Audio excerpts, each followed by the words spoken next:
Amici bellini, anticipiamo.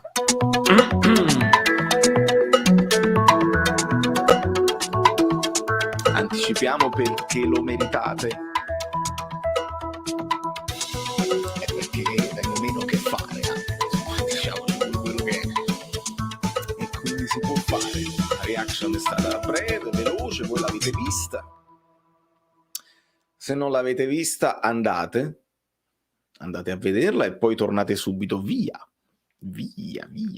Nuove situazioni, speriamo che regge, perché potrebbe anche cadere tutto e non so. Allora, facciamo una breve premessa perché per tutti quelli che magari la vedranno dopo, ci sono molti, i miei eroi veri, proprio completi, che guardano la live dopo perché magari tengono il che fare e si riguardano la live, siete veramente i miei eroi. E quindi facciamo una premessa subito, lasciate il like, perfetto, è stato immediato subito, e facciamo subito un chiarimento, perché io ancora devo sentire le parole di Spalletti così, ma ovviamente io faccio la reaction è come se fosse una live, perché tutto quello che è senza filtro io lo dico, poi edito, l'editing è veloce perché io non è che scelgo cosa ho detto in reaction e lo posto a seconda di quello che devo dire, assolutamente.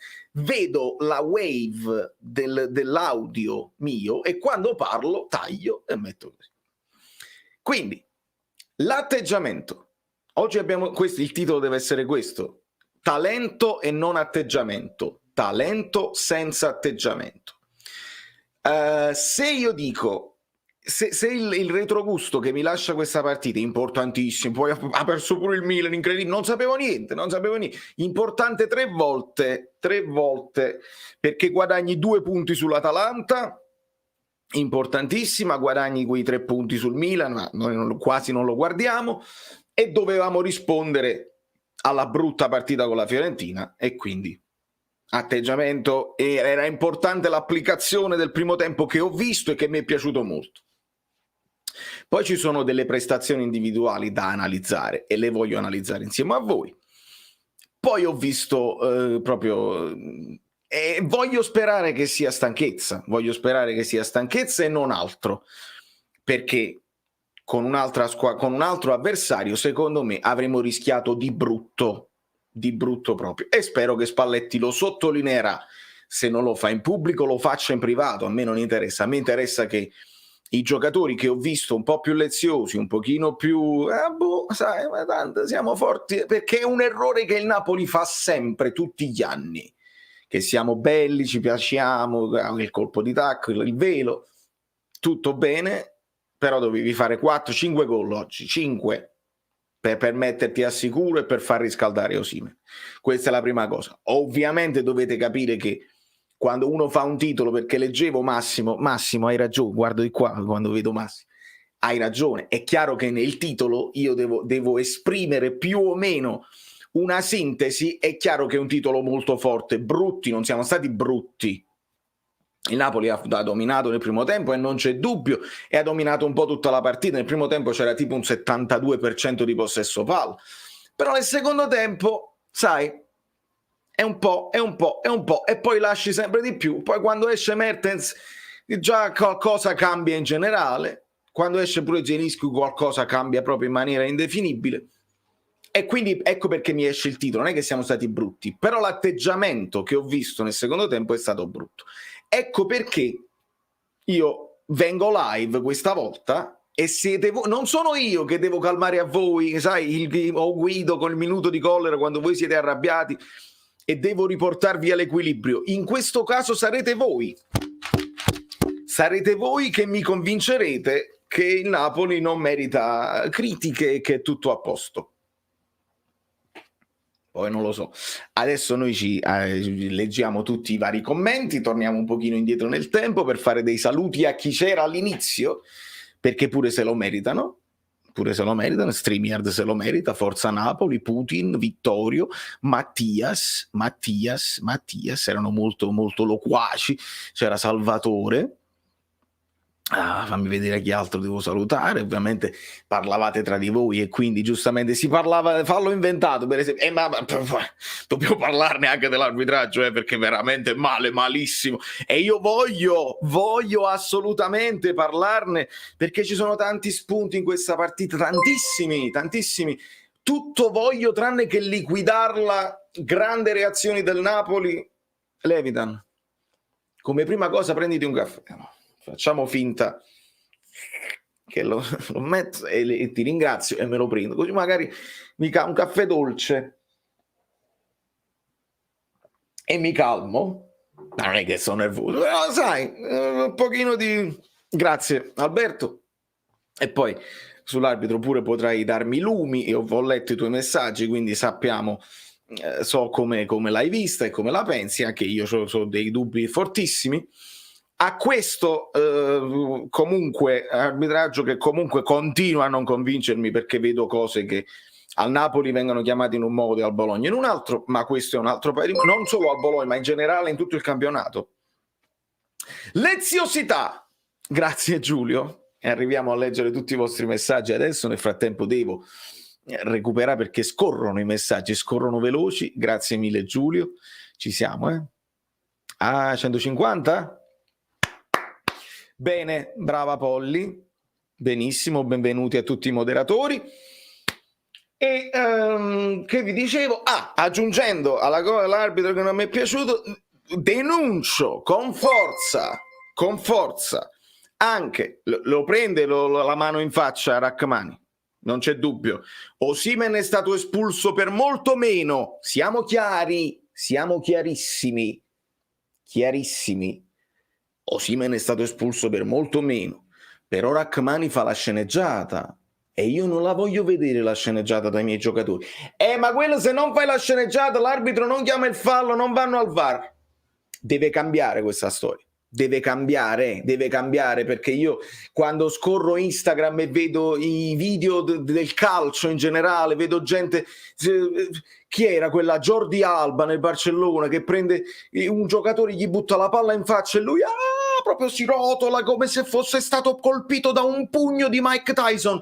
Deve cambiare questa storia, e non lo dico solo per i giocatori avversari, lo dico anche per i miei, e ci aggiungo, ci metto il carico, il dirigente, non so, il collaboratore che è stato espulso dal Napoli. Vergognoso che è questo pallone buttato così quando la palla stava da tutt'altra parte e hai voluto perdere tempo. Vergognosissimo, non si può fare. Brutto atteggiamento, è un unicum, il Napoli non lo fa mai, non lo fa praticamente mai. Io quindi sono ancora più, mi lascia ancora più amarezza.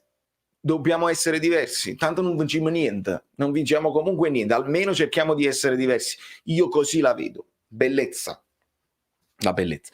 Poi a tutto questo ci aggiungiamo analisi tattica, ci aggiungiamo tutte le cose belline che succederanno domani, e devo ringraziare, se non sbaglio, anche Luigi Della Vecchia. Mi dispiace confermare, ma il Napoli merita le critiche perché in alcuni commenti mi sembravano leziosi e superficiali. Allora non l'ho vista solo io. Davide Maranta mi confermava via messaggi che pure Spalletti ha detto delle cose simili, ma vorrò rivedere, perché domani faremo un'analisi approfondita. Nel frattempo voi mi dite quello che avete sentito, quello che avete visto e tutte le cose belline. Allora, Gianluigi, intanto -4 dall'Inter e -2 dal Milan. Io ti dico più 5 dalla Juve e aspettiamo la partita da recuperare dell'Atalanta. Io così la vedo, poi perché guaglio, l'atteggiamento del secondo tempo non è una squadra che azzanna e che vuole vincere. Però ripeto e voglio essere chiaro. Voglio sperare, perché la stanchezza dell'ultima settimana era inenarrabile, veramente è inumano dover fare tutte queste partite così. Spero che Spalletti capisca tutto questo, si renda conto se ci sono dei giocatori che sono mentalmente esausti, perché poi si fanno degli errorucci. Ci sono stati molti errori in appoggio, cose che di solito non succedono, almeno quest'anno, e non li voglio vedere più. Allora, se dobbiamo fare dei cambi radicali, facciamoli. mamma mia, Cafardi, vabbè, lasciamo perdere. Fatemi ringraziare Michele D'Ambrosio, generosissimo amico mio, grazie mille. Spallettone si è proprio lamentato della gestione degli ultimi 20 minuti, che potevamo fare molto di più e che avevamo lo spazio per farlo. Felice per Ciuchi e il ritorno di Osi, assolutamente. Aggiungo un'altra cosa, Michele, a questa tua considerazione. Osi, siamo contentissimi, il ritorno, eccetera, eccetera. Ma a me non sembrava una partita vera. Cioè, il Bologna veramente manifesta inferiorità. Mi è sembrato veramente così. E quando ha avuto l'occasione Osi, il controllo un po' così, se l'è allargata, poi ha chiesto il rigore che non c'era. Insomma, voglio predicare prudenza con Osimhen, perché poi non vorrei bruciarlo, non vorrei fare, perché comunque è nervoso, perché non riesce a controllare ancora la cosa. Piano piano, Spalletti, mettici la mano tua, veramente mettici la mano tua, perché tutto deve incastrarsi in maniera perfetta. Per quanto riguarda Lozano, molto bene, la doppietta gli darà sicuramente quelle energie in più positive, lo aspettavamo. Avete visto che io ieri ho beccato lo 0-0 Atalanta-Inter, l'unico al mondo, ma io non gioco, devo cominciare a giocare, l'ho detto agli amici bellini del gruppo Telegram, mi sono testimoni.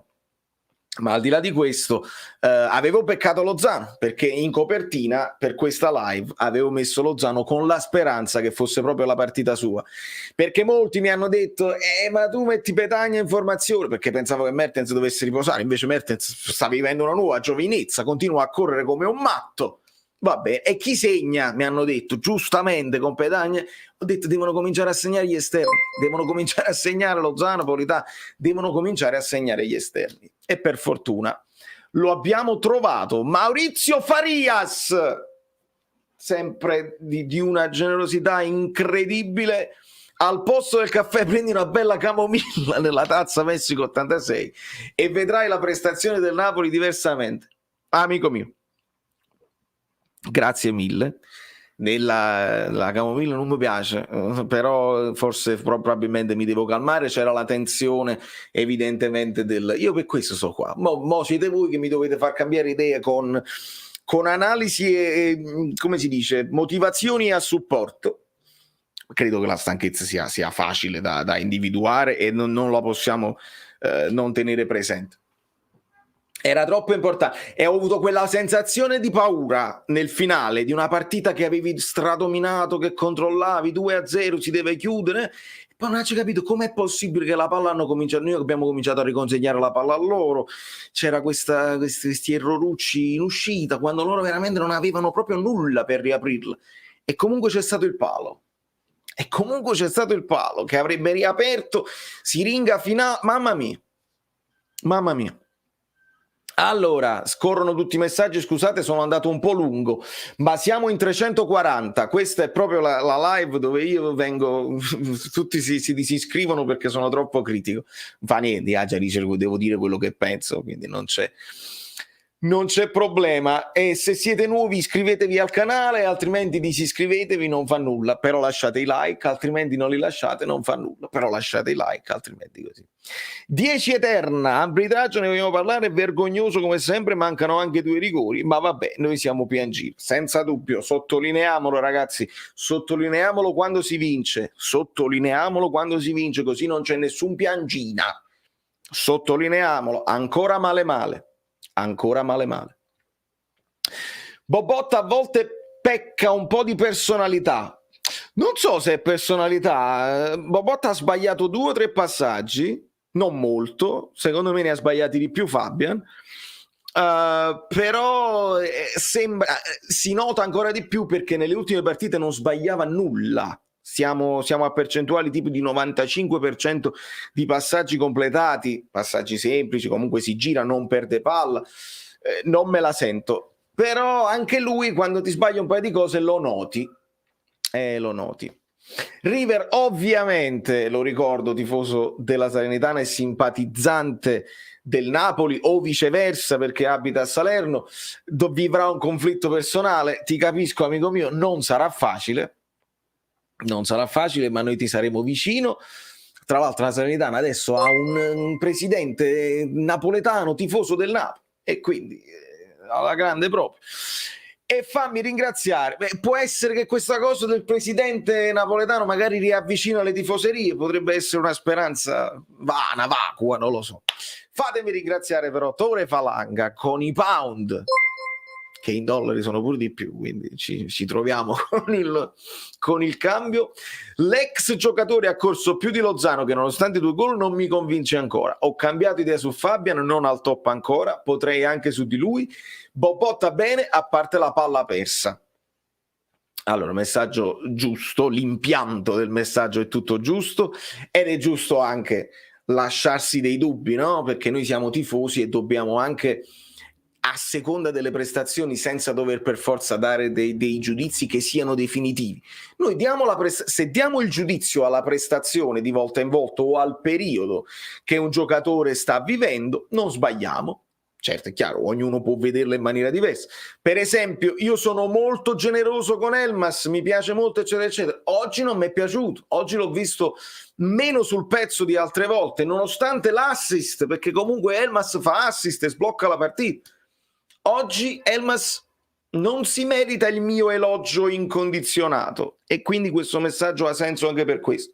Su Fabian ti aggiungo, ho rivisto un po' di leziosità, e forse è lui il simbolo di quello che vi ho detto, cioè talento e non atteggiamento, però c'ha un talento Fabian che quando si piega incrocio dei pali se non prende la cosa, eccetera eccetera. L'assist che fa comunque un bijou, e prima dell'assist quei tocchi di esterno di prima che ci sta facendo vedere Fabian, quindi l'importanza di Fabian è fondamentale in questo centrocampo, ragazzi, ed è pure bello tatticamente, lo vedremo domani, la possibilità che si intercambino uno davanti e uno dietro Fabian e Lobotka, perché sono entrambi fondamentalmente registi in questo Napoli. Però ovviamente Fabian più avanti può vedere la porta, Lobotka dietro può ricevere palle, non c'è problema. Lobotka ama meglio di Fabian fare quel primo pressing a schermare, e quindi quando fa così Fabian può coprire. È molto interessante, questo è molto interessante, e devo ringraziare anche Vincenzo Di Guida, che va con pure lui pesantissimo. Jeff Bezos ha già fatto il bonifico per gli arbitri.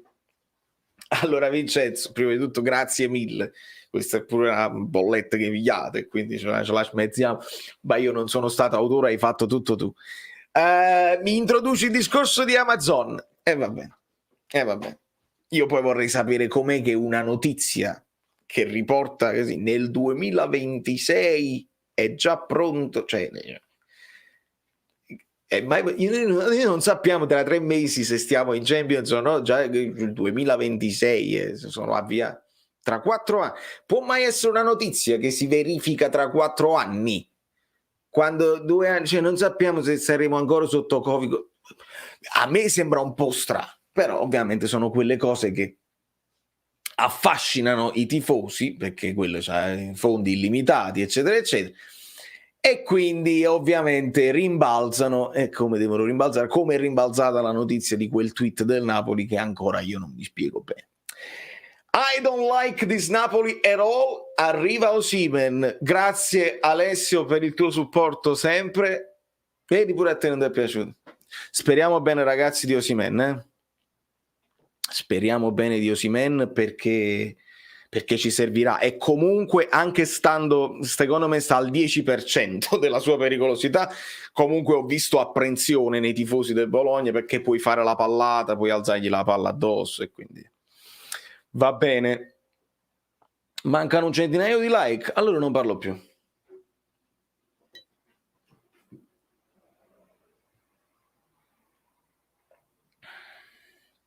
La leggeremo sicuramente, e domani la analizzeremo. L'Inter ha fatto lo stesso? Ah, pure loro hanno fatto il tweet di complimenti? Stiamo, Non lo so, vabbè, speriamo che ci siano dei rapporti di amicizia, non lo so. Ci sono un centinaio di lurcatori, io non continuo, e ci fermiamo, amico mio. Ci fermiamo. Speriamo. Vedi, pure il Nightbot lo dice, pure il Stream Element lo dice. Biraghi è diventato mia, hai segnato una punizione, maronna, incredibile. Abbiamo il dovere di lottare per la città che rappresentiamo e che se lo mettano in testa.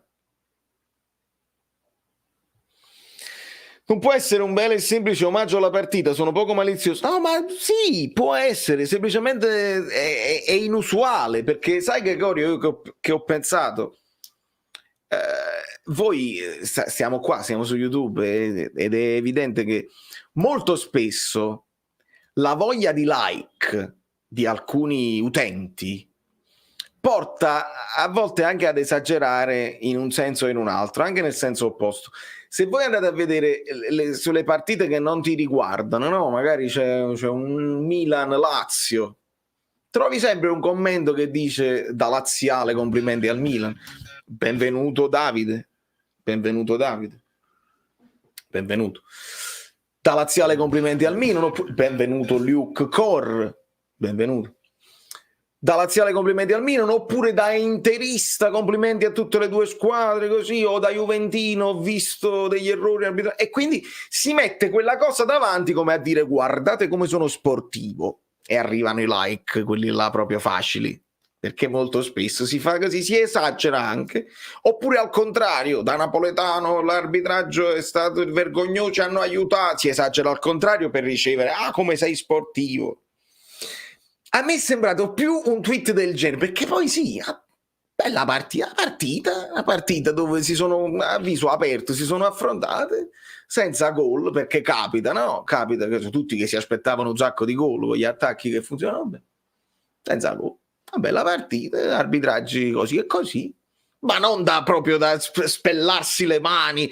Abbiamo visto Manchester City, Barcellona al top della loro forma e quindi mamma mia, mi è sembrato più che il Napoli in atteggiamento social, ecco. Poi c'è quella cosa onesto, eccetera, eccetera, che alcuni vogliono vedere nei confronti della Juve, ma io non mi sembra nemmeno il periodo storico adatto. Poi è chiaro, Bernardeschi se lo porta giù con le mani sui capelli, ma questo non lo so, non lo sappiamo. Andiamo avanti. Concordo in pieno con l'analisi tattica, mentre al contrario ho visto un bel arbitraggio che ha fatto giocare molto. Io poi sul far giocare e non far giocare, Italo, tu sei l'arbitro. Sul far giocare e non far giocare sono combattuto, amico mio, perché sì, mi piace che faccia giocare, però quando c'è sta fallo, perché molto spesso fanno quei falletti sistematici che ti bloccano, e se tu fai giocare va bene, ma è comunque interrotto, dobbiamo o ricominciare da capo, abbiamo perso palla, quindi non lo so se poi il lasciar giocare è una scelta redditizia. Vediamo. Io sono convinto ancora una volta che ci deve essere un cambiamento proprio di chiarezza, perché tu mi facevi un discorso, io ho rivisto, scusate la parentesi un attimo arbitrale, ho rivisto vari video, insomma, di ex arbitri che analizzano, eccetera, eccetera, e quando si dice subito, ma il VAR non poteva intervenire. Va benissimo, così l'avete stabilito voi però il protocollo. Chi l'ha detto che il VAR non può intervenire sulla tirata di capelli di Bernardeschi? Così? Dove sta scritto che il VAR non può? Perché quello non è un chiaro ed evidente. Ma questo chiaro ed evidente, chi lo stabilisce? Se l'arbitro quella tirata di capelli non l'ha vista, ce lo dite, ce lo fate sapere, se si sono parlati, dice l'ho vista, non mi sembra abbastanza, è rigorino, eccetera, eccetera, quindi il VAR non può intervenire. Se non l'ha vista, il VAR deve intervenire, c'ha tirato i capelli e l'ha portata in terra. Di cosa stiamo parlando? Allora questa risoluzione che porta grande arbitraggio, anche perché il VAR non può intervenire, l'avrebbe potuto dare, non sarebbe stato uno scandalo. Non l'ha dato, non è uno scandalo. A me non mi soddisfa come arbitraggio, a meno che non cambiamo l'atteggiamento finale e invece di far parlare gli ex arbitri facciamo parlare gli arbitri, facciamo parlare quelli della sala VAR, facciamo parlare il disegnatore subito, a bocce ferme, a bocce calde ferme, e allora mi spiegate una serie di cose, io me ne faccio una ragione, e quando me ne faccio una ragione vedo il prossimo episodio, quello successivo che avviene dopo qualche ora o dopo qualche partita, e dico, tu ti sei comportato così, ti sei regolato così, in questa partita si sono regolati diversamente, non mi trovo, che hanno sempre ragione loro. Lasciamo perdere. Allora, buonasera. Comunque appurato che la classe ci odia, lo hanno capito anche i giocatori che non protestano più. E questo poi è un altro discorso, il protestare o non protestare. Spalletti sta cercando di portare avanti un discorso di non esagerare. Speriamo bene di non risultare poi fessi, perché poi sei fesso. Sono d'accordo con te per quanto riguarda il secondo tempo, ma credo e spero sia tutto spesso giovedì. Lo spero anche io, amico mio. Scandalo di Milan Spezia, amico, non l'ho visto, mi hanno mandato nel frattempo che stavo organizzando tra reaction e live, io non guardavo più le partite per un mese, sì, perché mi hanno spiegato che praticamente il Milan ha avuto, cioè gli hanno fischiato un fallo, però subito dopo il pallone a continuare avrebbero segnato ed era pure il 90esimo, quindi sarebbero passati 2-1. E sappiamo che lo Spezia ha segnato il 2-1 loro al 97esimo e passa. Ripeto quello che mi ha detto l'ex arbitro. Il vantaggio che si deve concretizzare o meno non è da regolamento obbligatorio. È una finezza dell'arbitro, capire che devi lasciar giocare. E questo ci può riportare a un esempio nostro velocissimo, proprio immediato, perché è successo con la Fiorentina. L'arbitro avrebbe potuto far continuare ed ammonire ed espellere Fabian dopo il proseguimento dell'azione, dove c'era Iconè che si stava involando, seguito da Rachmani, c'è da dirlo, però secondo me si involava per differenza anche di velocità, e Iconè avrebbe potuto battere facilmente a porta. Doveva essere una finezza dell'arbitro, capire, eccetera, eccetera. E qua mi riporto al fatto che stiamo vedendo molti giovani arbitri senza grande esperienza che la stanno facendo sul campo in alcune partite dove l'esperienza servirebbe già. Ok? Quindi con molta calma e tranquillità. Non lo so di che arbitro si tratta questo qua, se ha l'esperienza per capire, devi aspettare un attimo così, ma se hai il fischietto in bocca, vedi il fallo, non aspetti nulla, è un fallo, è anche una punizione interessante, quella lì, quindi lui pensava di fare una cosa buona, ha applicato il regolamento, eccetera, eccetera. Poi il caso vuole che loro segnano, sarebbe... È successo veramente l'impossibile e capisco, ed è un atteggiamento il tuo onesto, dice se fosse successo a noi non avremmo guardato più le partite. Dobbiamo anche convincerci che ci vuole un po' di mazzo, anche in questo ci vuole un po' di mazzo.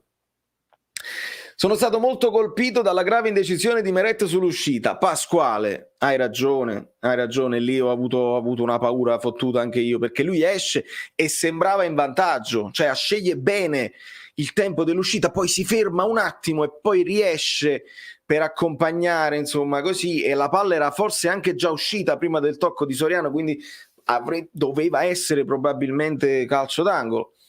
Sotto questo punto di vista non benissimo.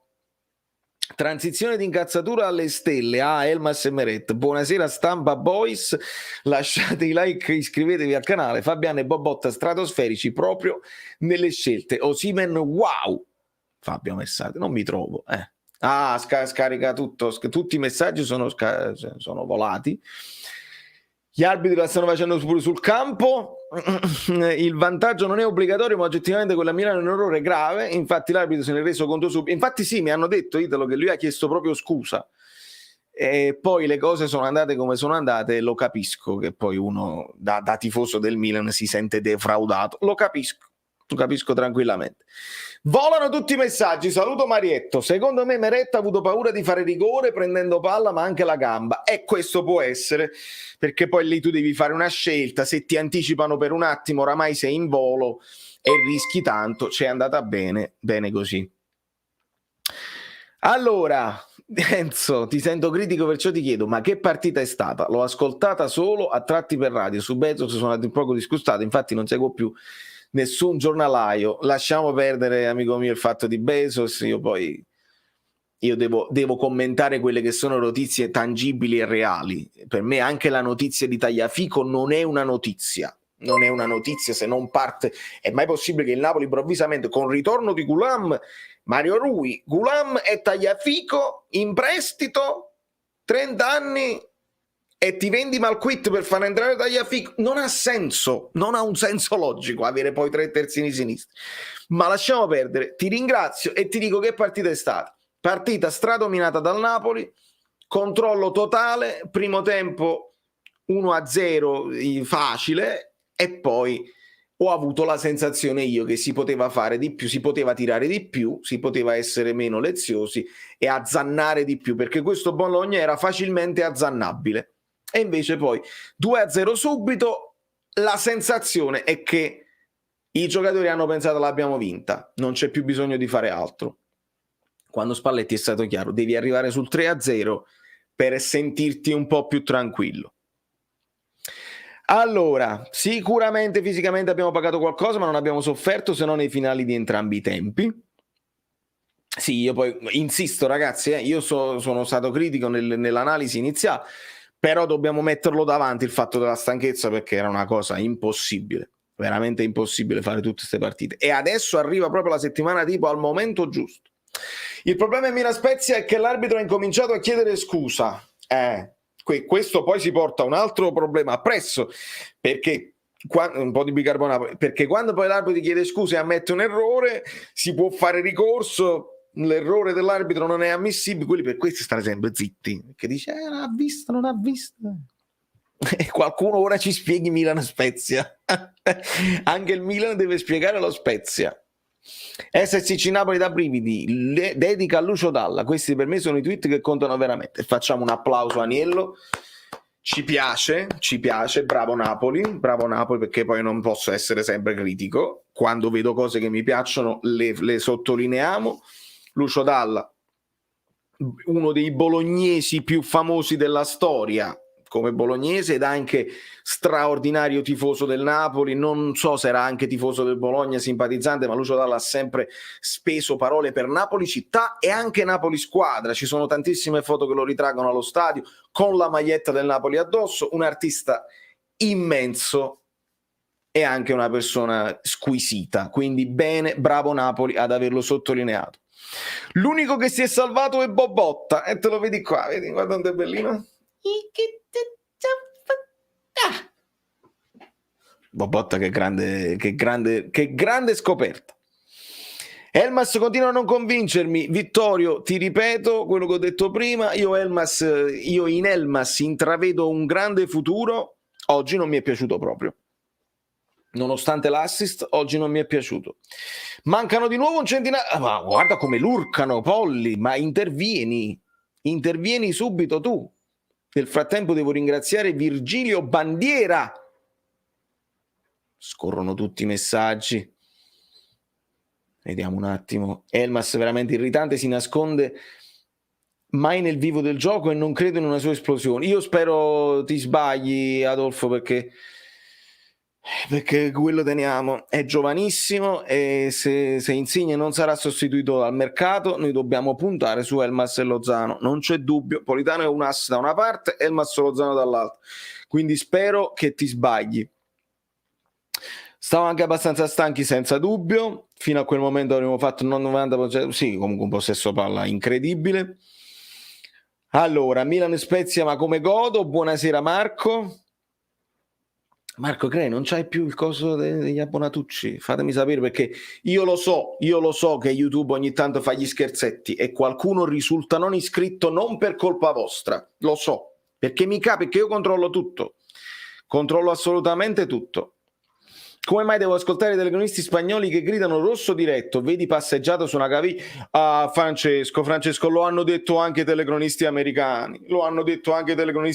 Molto fortunato ad avere solo il giallo. Quando hanno rivisto il replay hanno detto qua deve intervenire il VAR. Niente.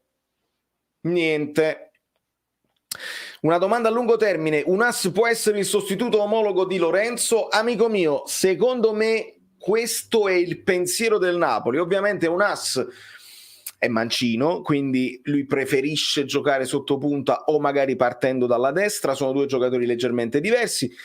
Un ass ha potenzialmente forse anche più gol, sicuramente ha più dribbling, potenzialmente ha più gol, meno gioco di squadra, perché Insigne la prima cosa che pensa con testa alta è guardare se ci sono degli spazi per fare un passaggio illuminante.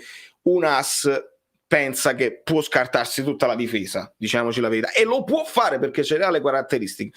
Quindi il Napoli, capendo queste differenze, deve poi adattare lo sviluppo del gioco in maniera diversa. E ringrazio Virgilio Bandiera, sono contento, ma dobbiamo essere più killer, assolutamente Virgilio, io così che la vedo. È chiaro, dico, non sono contento, ho dovuto un po' estremizzare perché i titoli sono questi, un po' lunghi i titoli, un po' lunghi i titoli. Valerio, serie di partite sulla carta abbordabile, mentre i nostri avversari hanno impegni più probanti. Il Napoli al completo potrebbe approfittarne per mettere punti Champions in cascina? Sicuramente sì, Salvatore, questa è la nostra speranza. Leggevamo anche di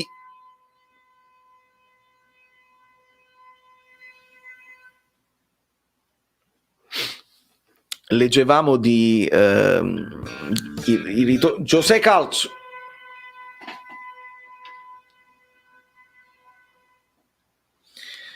José Calcio, benvenuto. Leggevamo anche della possibilità di riavere gli africani in tempo più breve del previsto, perché forse non devono fare quarantena al ritorno. Sono tutte cose in divenire, che scopriremo. Ancora sta bussando quello, come se poi si liberasse la strada.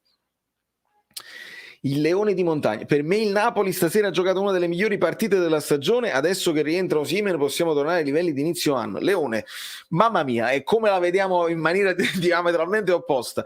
Se ci aggiungi al primo tempo, bene, però migliore partita della stagione, una delle migliori partite della stagione, vado in grossa difficoltà, perché quello che ho visto come atteggiamento nel secondo tempo, secondo me contro una squadra più forte avremmo rischiato parecchio. 350 vuol dire che i lurcatori sono ancora più del... Oh, lasciate un like per i clacson. Buonasera. Io dovevo anche... c'era un'altra persona che dovevo ringraziare, ma mi sa che mi è sparita e spero che vi abbiano ringraziato i moderatori. Se la recupero. Nel frattempo un bacio a chi ho intravisto, che non ho capito perché vado troppo lungo e non fa niente. Allora, sto in Keshk, bravo. Così sta diventando insostenibile questa parte di Brooklyn del Queens. Valerio, l'anno prossimo rinunceresti a Lozano per Julian Alvarez? Amico mio, che bella domanda. Io l'ho visto poco Alvarez e non lo abbiamo visto nel campionato italiano. Sappiamo quello che può dare Lozano, sappiamo pregi e difetti, non conosciamo pregi e difetti di Julian Alvarez. Ovviamente possiamo vedere highlights, possiamo seguirlo nel campionato in cui gioca, però non sappiamo il suo impatto. Serve il momento di come si dice, di ambientamento, di integrazione. Le difese italiane sono diverse, poi sono due ruoli diversi. Julian mi sembra un pochino più punta per quello che ho visto, e quindi ti dico di no, anche se Julian Alvarez sembra in prospettiva uno che può esplodere anche di più. E quindi, però ragazzi, veramente, dato che tutto il mondo ci ha messo gli occhi addosso, la vedo difficile che Napoli partecipi a un'asta. Non facciamoci illudere da queste cose qua. Inizia il countdown per il 400. Alvarez una puntes, sì, esatto, Luca, esattamente. Il problema di Ezio è la postura posizionale, busto sempre rivolto all'interno del campo e compreso lo sguardo. Cosa tecnica su cui non metto voce. Noi abbiamo bisogno di attaccare sempre. Come ha detto Spalletti nel dopo match, non siamo una squadra preparata a chiuderci in difesa. E questo è un limite, Stefano? Questo è un limite, perché poi, ecco, quando poi sei stanco e non ce l'hai, che puoi sempre attaccare in un certo modo, ovviamente la gestione non fa parte mai di noi. Veramente è difficile che il Napoli faccia sparire il pallone. Alvarez più Gagliardo, grandissimo allenatore post Spalletti. Vediamo. Allora, Valeria, no, non erano sirene, sono i clacson proprio insistenti, quelli proprio dei cafardi che non vogliono sapere niente e manco li arrestano. Sono tifosi dello Spezia i rumori, Catello, ma sì. Alvarez è forte, ve lo dico io, fidatevi del sottoscritto. Io mi fido delle giovani leve che seguono il calcio estero più di me, sicuramente. Lozano può essere il sostituto naturale di Insigne? Io credo che caratteristiche completamente diverse, ma questa era l'idea secondo me del Napoli inizialmente, già da subito, e vediamo che riuscita farà. Dobbiamo rendere felici chi ci segue e chi ci ama, solo così si può essere felici. Ribadisce un po' quello che Spalletti aveva detto già in conferenza. È forte, scusatemi per la mancanza, non c'è problema. Quando è stato bello il sorriso di Meta, bravo Antonio, sì, sono quelle piccole cose del leader che io adoro. Sono quelle piccole cose del leader che io adoro tantissimo. Claudia, tu hai ragione.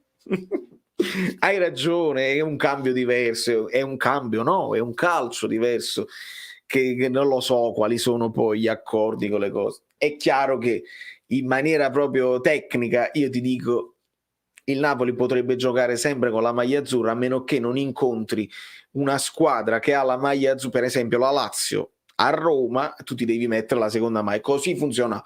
Dopodiché è cambiato il calcio, escono le maglie celebrative, le maglie speciali, le maglie di Halloween, le maglie di Maradona, le maglie strane, e quindi poi a un certo punto non abbiamo venduto abbastanza magliette rosse, per esempio, pushiamola anche in casa, così magari vinciamo, un bambino si affeziona alla maglia rossa e se la compra. Ci sono dei discorsi di marketing a me sconosciuti che non sempre apprezzo, e oggi abbiamo rivisto la maglia azzurra e abbiamo vinto, e speriamo di sfruttare questa cosa qua. Devo ringraziare Giorgio, deve uscire il messaggio, eccolo qua.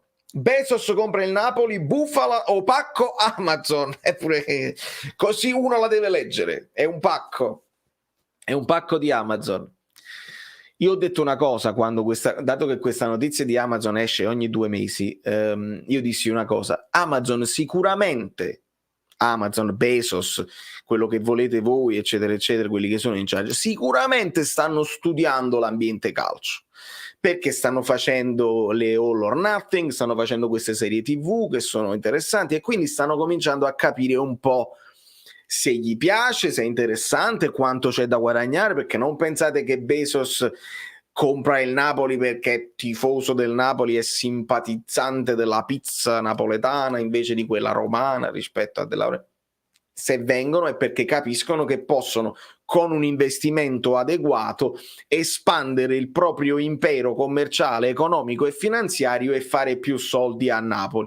Non lo so se ha senso, non lo so se Napoli è una città che ti permette di espandere anche gli altri tuoi affari. La vedo sempre difficile, perché sappiamo che il territorio proprio napoletano è complicato, il Napoli non ha uno stadio, Bezos dovrebbe pensare: devo investire 1 miliardo perché devo costruire uno stadio da qualche parte, perché comunque il San Paolo Maradona o lo devo rifare da capo, ed è complicato, l'abbiamo spiegato che è complicato rifarlo da capo, devo comprarmelo, devo comprare delle strutture, devo organizzare un settore giovanile che non esiste, perché se Amazon veramente è interessato, si sono guardati il Manchester City, si sono guardati il Tottenham, si sono guardati la Juventus e quest'anno si stanno guardando l'Arsenal. Si sono guardate queste 4 squadre, decidono che tra 4 anni si comprano il Napoli. Mi sembra un po' fantasiosa, ma tutto può essere. Scorrono veloce. Sono una lota. Va bene, Salvatore, ti voglio bene. Io mi ricordo che, non lo so se ti conosco o me. Io ti voglio bene. Che ti devo dire? Va bene così. Sono sempre tutto d'accordo con te delle simulazioni in poi. Se vengo a New York ti vengo a trovare, assolutamente Antonio, fammi sapere e assolutamente ci andiamo a pigliare un caffè dal vivo. Sottolineo una cosa che molti non notano, non accettano: l'importanza di Mario Rui in fase offensiva. Alessandro, questa osservazione te la sposo facendo notare agli amici che quando entra Gulam al posto di Elmas e il Napoli passa a 5, è Mario Rui che passa in avanti. Perché? Perché c'ha tecnica, c'ha più corsa in questo momento di Gulam, e perché Gulam lo puoi sfruttare per altezza nella fase difensiva molto meglio di Mario Rui, sicuramente. La notizia di Bezos lanciata da Valerio e me in tempi non sospetti, we hope, but for now, mi pare una strunzata. È chiaro, la speranza è l'ultima a morire, Fabietto, ovviamente ne parlammo. Vi ricordate, sponsor Amazon sulla maglia, quindi sui contatti, subito il tweet, non è vero niente, stavo parlando dello store, invece era vero, così, allora poi smentita, invece è vero lo stesso. Così. Allora, Pasquale, Alvarez se gioca in una fascia gioca a destra, quindi non a piede invertito, ma ricordiamo con la partenza dell'Insigne il Napoli non è obbligato a fare il solito 4-3 o 4-2-3-1, sì, non siamo obbligati, ovviamente, sono però due moduli che Spalletti predilige. Spalletti non disdegna anche fare il 3-5-2, quindi si può anche pensare a un Napoli che cambia completamente atteggiamento, non avendo, perché poi gli esterni del 4-3 o del 4-2-3-1 ti devono rendere, se non ti rendono tu puoi anche pensare che è meglio andare con due punte, non c'è dubbio. La difesa azzurra è la seconda maglia del Toronto. Bomber, se non spammi puoi riscrivere, ovviamente. Sì, io sto cliccando a caso, non c'è dubbio. Ci vorrebbe la tua maglia di Messico 86, grazie amico mio. Lozano si è mangiato un gol come quello con lo Spezia, mi ha fatto girare. Amelì, lo so, ma almeno ne ha fatti due. Che vogliamo fare? Ce la vogliamo pigliare con Lozano anche stasera? I 3 punti sono i suoi. Ma la cosa dove Tit, molti hanno detto che non aveva una polemica per un X combinato. Non lo so, non faccio ipotesi perché non si capisce niente. Per Juve Milan cosa dobbiamo sperare? Amico mio, che grande domanda. Ovviamente non si farà altro che dire in città che è meglio il pareggio perché si tolgono 2 punti a testa. Certo, sei tu che devi poi approfittarne, sicuramente siamo in grado di approfittarne.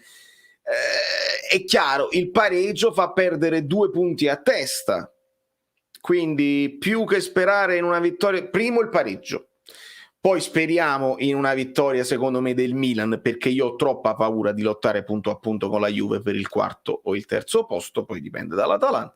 Prima il pareggio, speriamo un pareggio che finisce al 97esimo con polemiche dove sono tutti scontenti. Poi speriamo in una vittoria del Milan che secondo me perché poi arrivare secondi o terzi non c'è nessuna cosa, l'importante è lasciarsi la Juve dietro. E poi se invece vincesse la Juve bisogna azzannare il Milan a quel punto, dobbiamo prendercela sempre di conseguenza. Qualcuno sta riattaccando il patentino da calciatore di Lozano. Meglio che vinca il Milan, un bellissimo X. Io non credo fosse ironico, ho visto Atalantini delle squadre se le sono date, dubito immaginare sbiscotti per di più a gennaio. Jeff Bezos compra il Napoli, pronta l'Amazon Arena Maradona, certo. Che poi una cosa bellissima che avevo intraletto sul gruppo degli abbonati, e do un bacio a Marco che ho visto è il risultato di nuovo abbonato, Tore Falanga lo spiega, Amazon Arena Maradona, tu la puoi chiamare Amazon Maradona Arena e l'acronico è AMA. Mamma mia, applausi like per Tore Falanga. Ha già fatto il fantastico il marketing per AMA, bellissimo, sarebbe una cosa straordinaria. Ma perché perdere tempo? Che non succede. Eugenia, un bacio. Il vicepresidente di Amazon è di origine napoletana e tifoso del Napoli, anche se non credo nell'acquisto del Napoli. E poi è facile sempre trovare, voi lo sapete, no? Che tutti, ma se vi dico tutti, intendo veramente il 90%. Esci qua in America, dove a New York, dove vai. Perché sentono il mio accento, no? Quando canto, quando parlo, eccetera, eccetera. Oh, where are you from? I'm Italian. Really? Me too. Dicono veramente, anche io sono italiano, niente di meno. Dove sei nato? No, io sono nato nel New Jersey, sono di Westchester. Ma il mio bisnonno invece era di Latina inferiore. Ok. Ma allora non sei italiano, il tuo bisnonno era di natina inferiore. Poi bisogna vedere come ti hanno cresciuto, dove sei nato, di quante generazioni fa. Tutti si sentono italiani e quindi se vuoi creare la narrativa dell'origine napoletana, tutti, napoletana, siciliana, calabrese, lo trovi sicuramente un bisnonno, perché poi tutti quelli che si sono trasferiti, la maggior parte erano del sud. Quindi... Valerio, nell'intervista di questa sera Spalletti mi ha dato l'idea che il quarto posto gli sta stretto. E speriamo, se gli sta stretto vuol dire che lui farà di tutto per arrivare oltre il quarto posto. E io questa cosa la benvenuto sempre, perché se tu stai puntando oltre il quarto posto è più facile che al quarto posto ci arrivi. I problemi vanno prevenuti. Il carissimo Lozano dopo il gol si è addormentato fino a fine primo tempo, era completamente off. Non lo so, non credo. Dopo il gol non lo so. Non credo che si abbia giocato peggio di altri, sinceramente. Off, l'ho visto anche, anzi fare fase difensiva, ho visto aiutare in difesa. Sinceramente non mi è sembrato off. Ma se tu intendi dopo il gol, dopo il secondo gol, dove ha avuto anche un'altra occasione, lì secondo me doveva passarla Delmas, lì tutta la squadra è andata off. Lì sono d'accordo con te. Allora, vediamo un pochino. Ricordiamoci sempre che noi dobbiamo lottare per il posto più in alto per arrivare tra le prime 4. Buono che Inter e Milan perdano punti. Luis Marquez, benvenuto! Bienvenido! Lozano e il Ciuchi. Buono che Inter e Milan perdono punti. Se continuo a sentire l'odore continuiamo a correre. Sì, è perché alla fine lo sappiamo che il Napoli, il problema è solo quando poi tu ci credi di nuovo e se magari si riallontanano può essere che hai un down pericoloso e molli tutto. Speriamo di no. E andiamo a vedere. Quindi Falco come ride. Sei l'unico youtuber critico del Napoli come Paolo Del Genio che segue obiettivo e sempre attento. Complimenti. Grazie mille Lucas, il paragone mi inorgoglisce. Come vedi Edson Arantes do Nascimento Pelé per sostituire Osimhen. A sti giornalai manca solo questo per essere totalmente alla frutta. Ma alla sua all'età che ha, però voglio dire comunque un buon prospetto se ce l'ha fatta Ibrahimovic. Grazie sempre Enzuccio. Hello Nicolai, hello. Bezos appena messo sui social lo stemma del Napoli. A posto. Ragazzi, allora è fatta. Si è anticipato, si è anticipato molto. Non deve avvenire tra 4 anni. La notizia quindi era sbagliata. Succede subito a gennaio. La Fiorentina mi sembra il Napoli di Sarri. Beh, sicuramente italiano ama il palleggio e vuole fare quel calcio lì. Forza Ciuchi, sempre. Vale, buonasera, sono appena entrato nella live, quindi già avrei risposto a questa domanda, ma dobbiamo credere a Bezos? Ragazzi, io vi dico di no. Se poi succede, evviva, perché avremo la possibilità di permetterci dei giocatori alla grande, speriamo di una grande gestione, il Napoli che vuole vincere tutto, eccetera, eccetera. Evviva, che vi devo dire. Io ci credo poco, perché non è successo in passato, magari la pandemia cambia delle cose, ecco, questo può essere che in tempo di pandemia tutta una serie di discorsi economici cambiano e gli imprenditori fanno dei discorsi diversi. Può essere, io però ci credo poco, l'abbiamo sentita in passato, abbiamo sentito... E allora fatemi sentire, ma già ci siamo dimenticati dell'arabo che twitta sempre le partite del Napoli? Quello là non vuole... Fanno un'asta? Perché poi... esce quella, esce quell'altra, esce quell'altra, esce quell'altra. Quindi quello là non è più interessato? Non ci crediamo più? Oppure fanno un'asta tra di loro? Oppure secondo voi, visto che l'arabo era interessato, adesso Bezos ha fiutato l'affare? No, ma già fa kiss perché il petrolio... Non ci crediamo più? Ne crediamo una alla settimana? Crediamoci. Ci scommettiamo qualcosa che il Napoli-Inter si giocherà per il primo posto? Speriamo bene, Stefano. speriamo bene. Anche Gesù aveva antenati napoletani, sicuramente. Vale un po' di analisi, mi è piaciuta l'idea di Spalletti con il triple play, Fabian, Lobo, Zielo, tanta qualità, il Bologna per 75 minuti non ha mai visto la palla. Sì, io lo chiamo sempre doppio play, Raffaele, perché comunque Zielinski era sempre tra le linee e secondo me Zielinski ha fatto una grande partita e forse quello che mi è piaciuto di più insieme a Mertens nella continuità di gioco, nonostante insomma non fosse in formissima, ma ce l'ha messa tutta e mi è piaciuto assai per come ha portato il pallone e per come ha legato i reparti. Lo puoi chiamare triple play sicuramente, però era a tutti gli effetti sotto punta, non è mai stato mezzala oggi, mai stato mezzala. Era una verticale, Lobo, Fabian, Zielinski, poi Zielinski ovviamente si sposta così, anche Fabian si sposta così, ma erano tre quasi in verticale, con i terzini a supporto di Lobot, che è bello. Consiglio Fabian, altra musica, Bobotta immenso anche Demme Ottico, Giovanna a tratti in ritardo, comunque buon Napoli.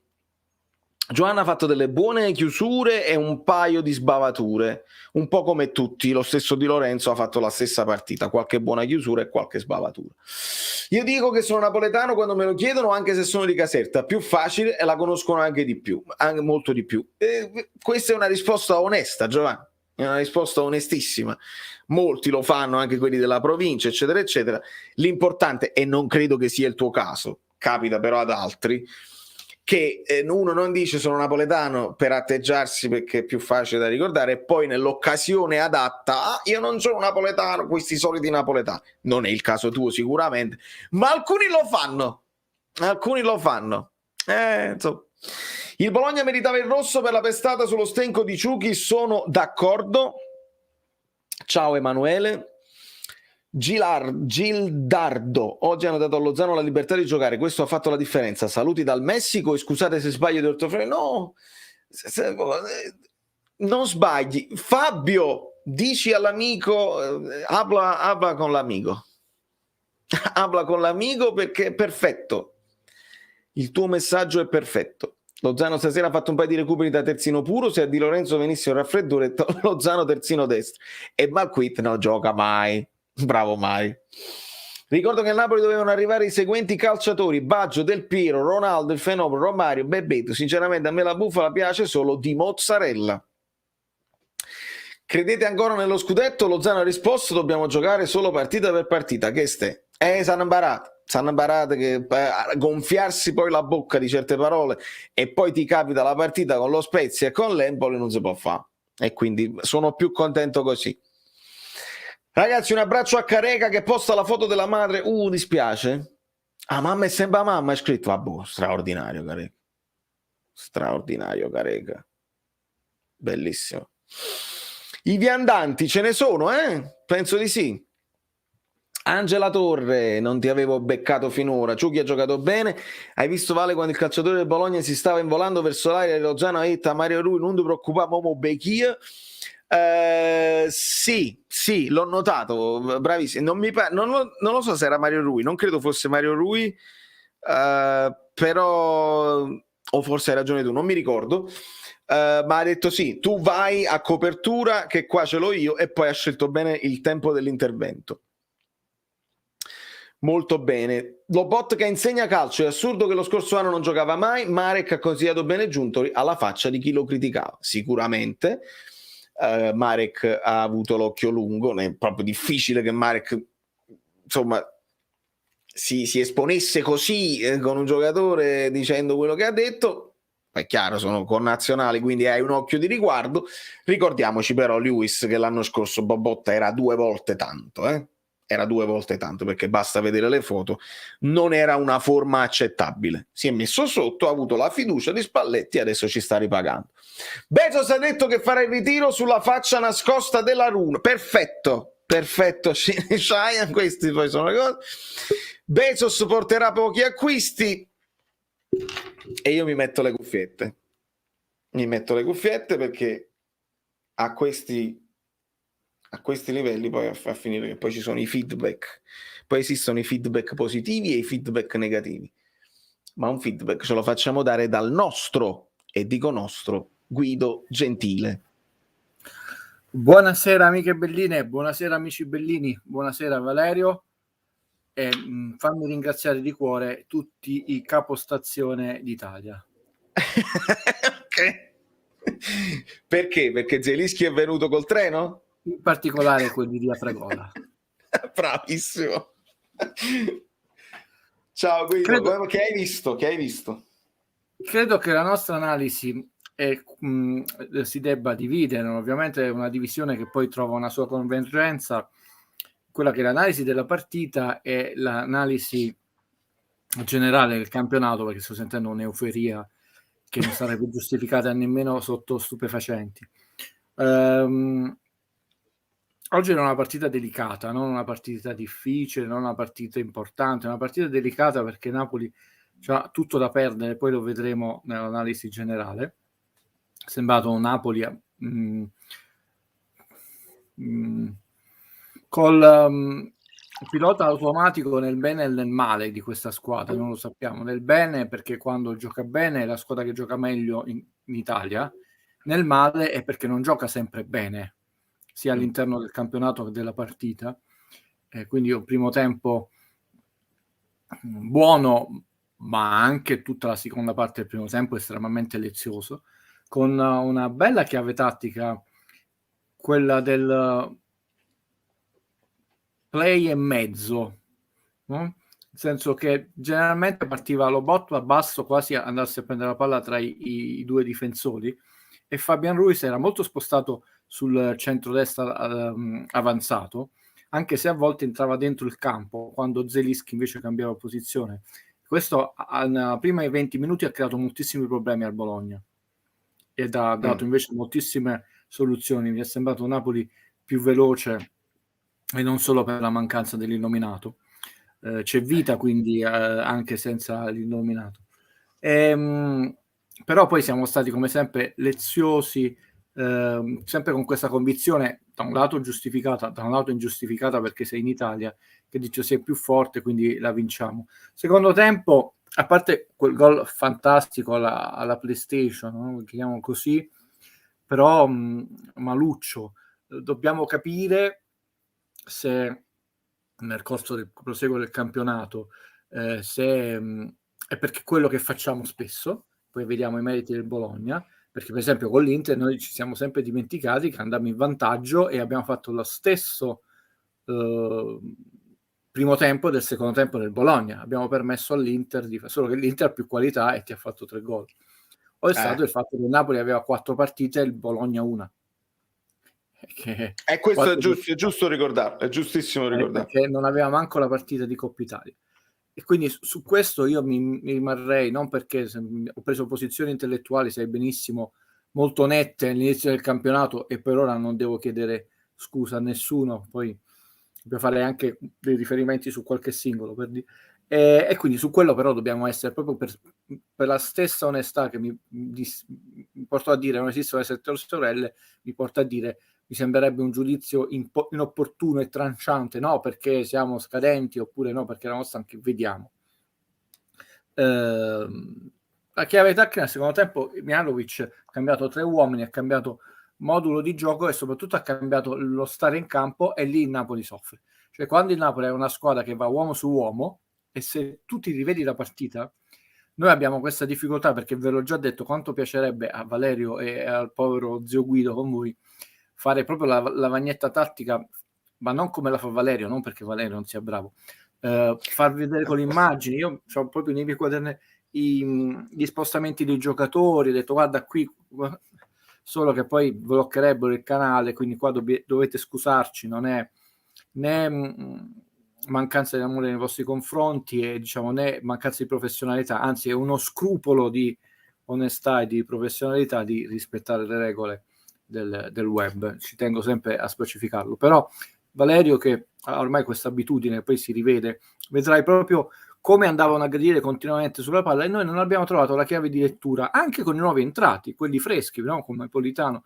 per uscire dal gioco, che non può essere un fatto tecnico, perché nel primo tempo lo facevamo con una classe, con una facilità disarmante, no? Quindi è da indagare.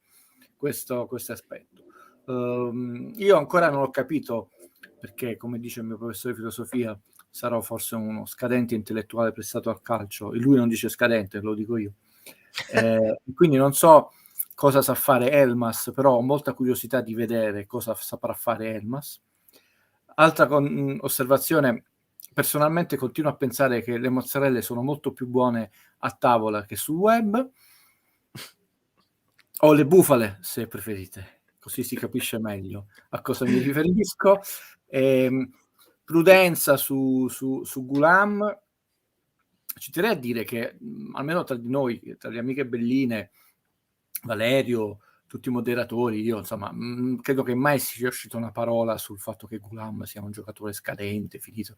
È la condizione, e ricordiamoci ha avuto 3 infortuni e mezzo, detto che, e tra l'altro non semplici, e ci sono dei grandi punti interrogativi, diciamo così, sulla riuscita di almeno una di queste, diciamo, operazioni, che poi ha causato soprattutto il secondo infortunio, no? Perché lui si infortunò e poi si infortunò alla rotula del ginocchio.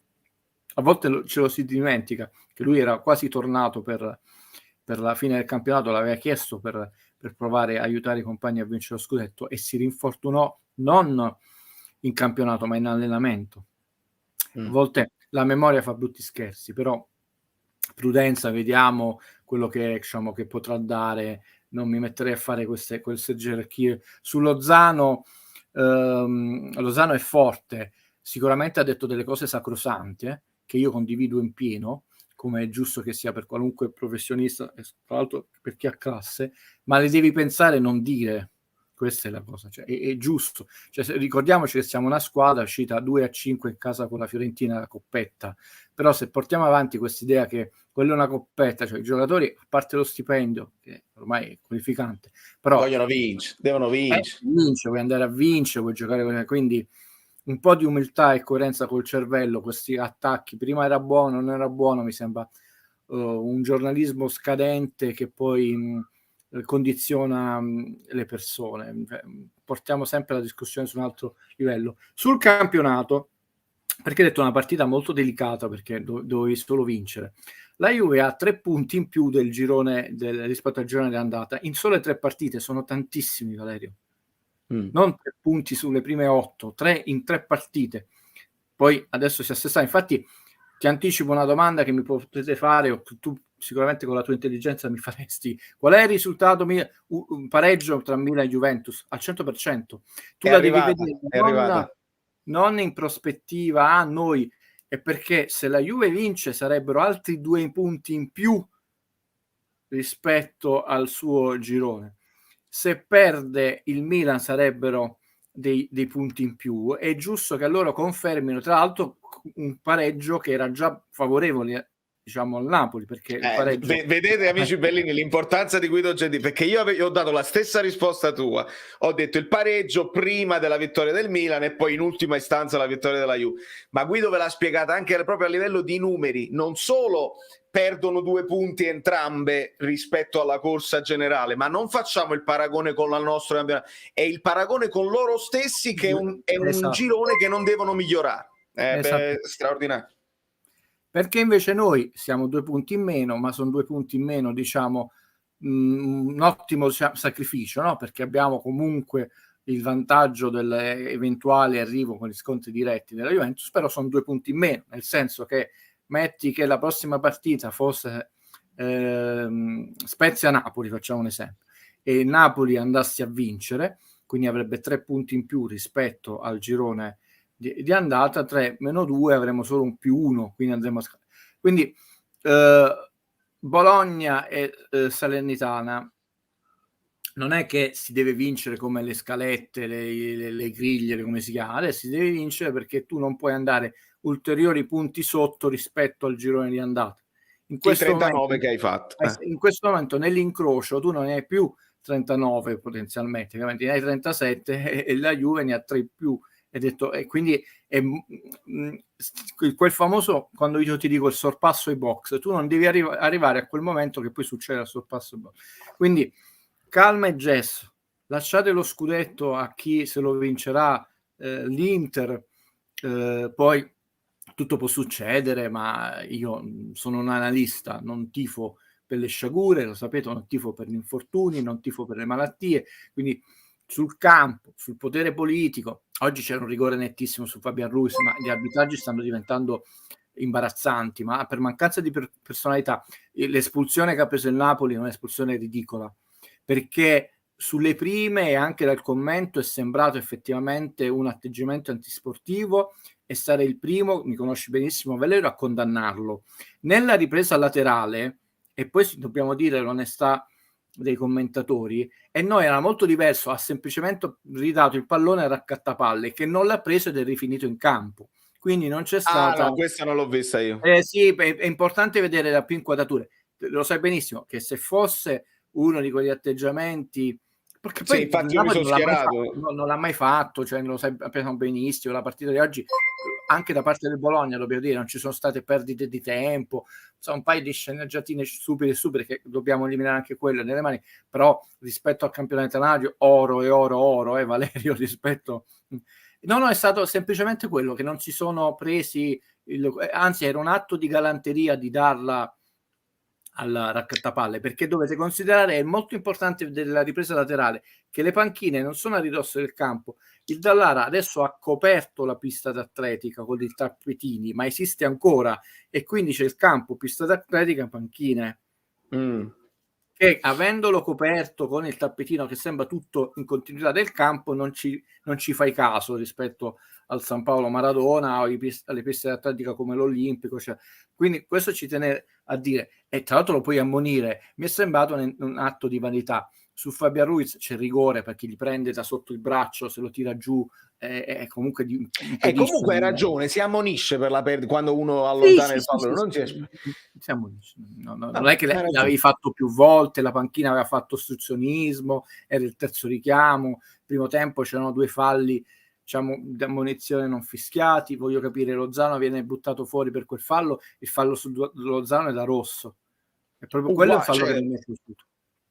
Sì, anche perché lui lì non solo è a caviglia scoperta, ma sul campo gli ha fatto male, perché lui gli ha fatto il primo tocchetto, il secondo tempo, e gli è andato apposta, poteva benissimo, oltre che saltarlo, gli ha voluto fare, gli ha dato il giallo. Il VAR, Bologna si mangia bene, una città colta, grande tradizione musicale, probabilmente stavano vedendo un concerto e quindi non era male.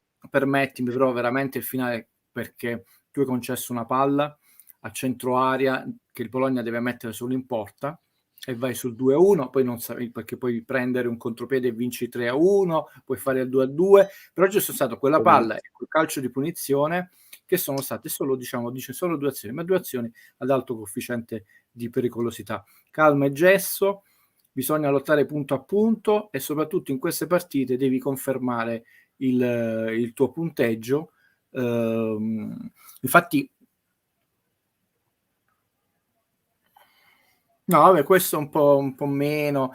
Quello su Lozano puoi far male, perché dovete considerare che tu, stando a terra con la caviglia sdraiata, non hai minimamente, diciamo, resistenza, e non hai manco non c'hai manco l'aria che ti può aiutare, c'hai il campo sotto, è brutto, sì.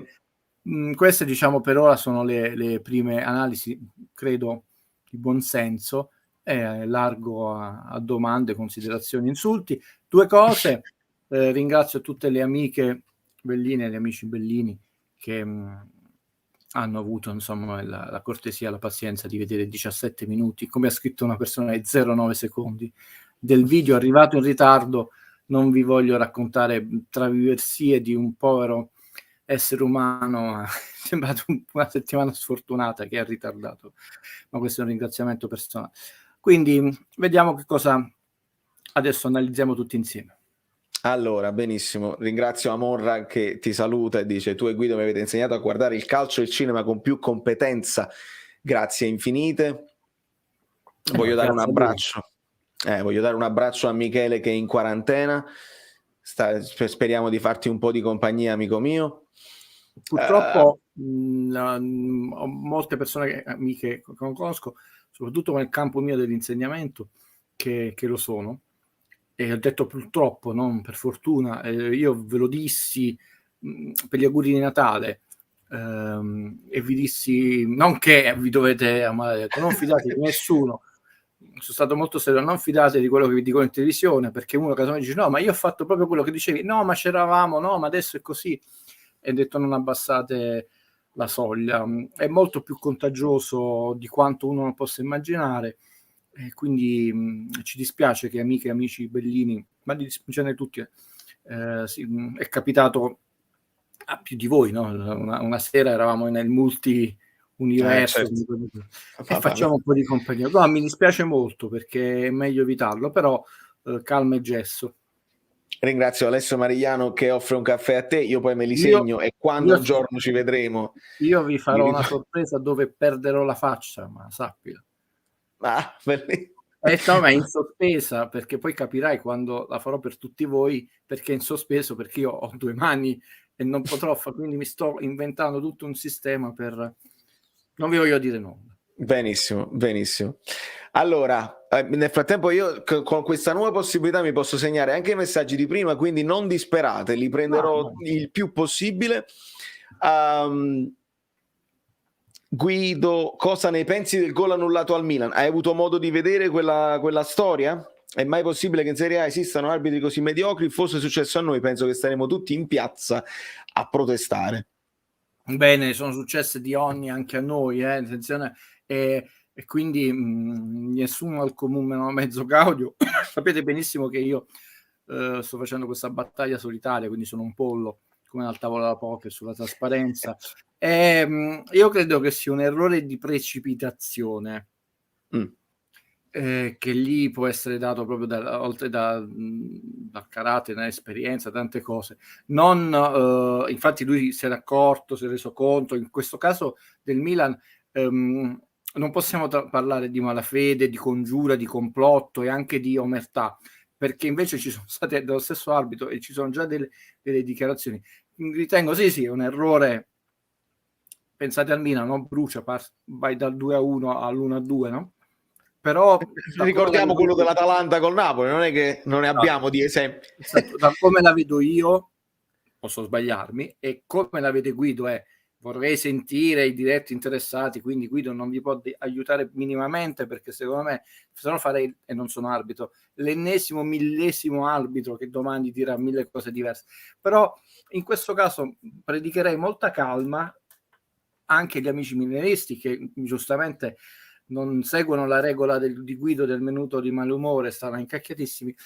La vedo come, ripeto, un errore di precipitazione. A volte ti manca quel secondo, non prendi quella decisione e poi non ha la personalità di prendere quella decisione. Capita anche questo in campo, a volte così.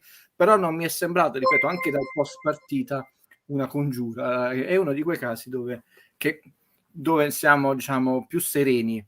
Cioè, se fosse capitato a noi, e ne sono capitate di cose che ci lasciano invece abbastanza interdetti, sarei meno preoccupato. Certo, diciamo, non deve capitare, perché sono, e concludo, quegli errori che in 3, 4, 5 campionati succederà una volta, tant'è vero che non ce lo ricordiamo, vale? A conferma di Allora, io ringrazio, l'ho intravisto Livio Master per il supporto che ci ringraziava, e io ringrazio lui, ringrazio Enzo e Internos League per non parlare dello sceicco, perché già immagino l'articolo notizio bomba, asta per acquistare il Napoli, un abbraccio in mezzo a Guido.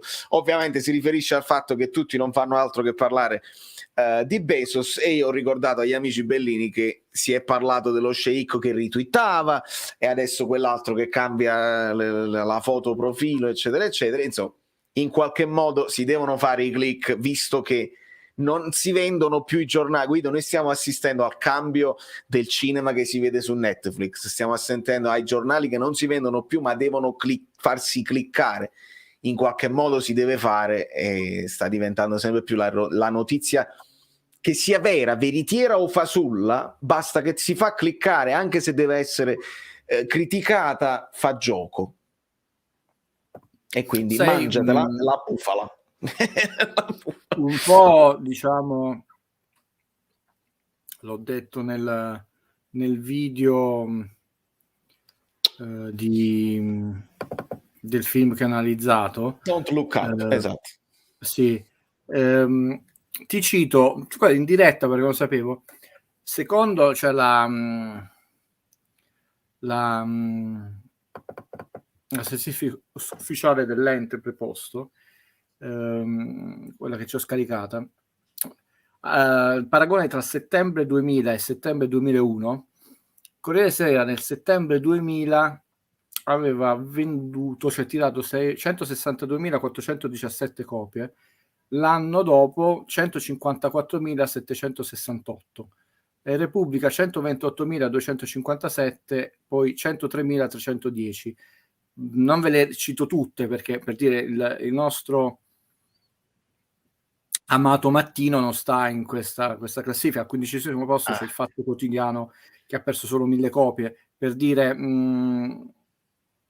vediamo, il Corriere dello Sport ne ha perso poco, da 47.000 a 44.000, però pensate ai primi 3 giornali, no?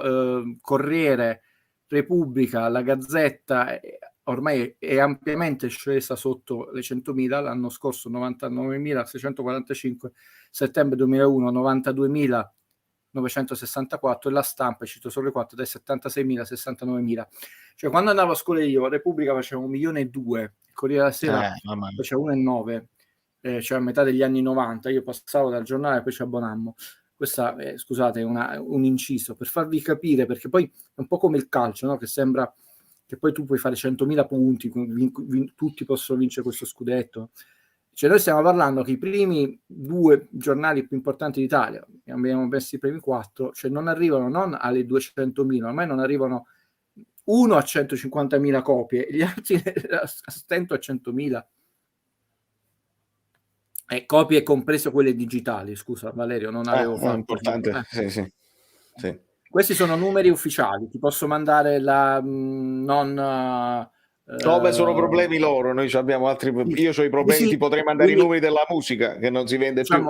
La tua osservazione è giusta, no? Un caro amico, com'è che me li ha definiti stasera gli Stampa Boys, Stampa Boys, però diciamo non mi piace lanciare messaggi, tesserini. Divertiamoci, raccontiamoci le cose vere e non aggiungiamo, oltre che malumore, malessere e malinformazione. È una goccia di quante persone, Valerio? 10.000, 15.000, a volte 50.000, 20.000, almeno una goccia che intanto non si aggiunge a quella. Però il problema è serio ed è vero quello che sottolinea Valerio, cioè è inutile nascondersi. Ci abbiamo scherzato un attimo, penso prima tu ci avrai scherzato, non ti ho sentito, stavo facendo tutti i miei calcoli, come tu ben sai. Io l'ho buttata solo sulla bufala e adoro la mozzarella di bufalo, basta, perché sì, perché finché la trattiamo come scherzo, come battuta, ci sta pure, perché comunque pure nella notizia bufala è una notizia bufala, però va, diciamo, limitata nel minutaggio per quello che vale, basta. Esatto. Vale, Guido, come avete visto, Victor, a me la condizione fisica è sembrata ottima, un po' troppa euforia. Allora, ma Vale poi Guido, rispettiamo l'ordine della domanda. Sì. Ok, io l'ho visto ancora un po', insomma, io ho detto nella reaction, non è pronto, è saltato di testa mezza volta e credo che non sia ancora pronto per fare le partite vere. E io aggiungo una cosa, sono anche d'accordo nell'averlo inserito adesso, perché il Bologna non mi sembrava all'altezza di creare delle problematiche importanti e quindi ha preso un attimino confidenza con il campo, perché ha avuto l'opportunità, si è scartato a quello con un movimento e ha avuto l'opportunità di stare a tu per tu col portiere e ha fatto un passo in più e poi l'ha tirata fuori. Quindi per me non è ancora pronto per giocare dal primo minuto. Guido?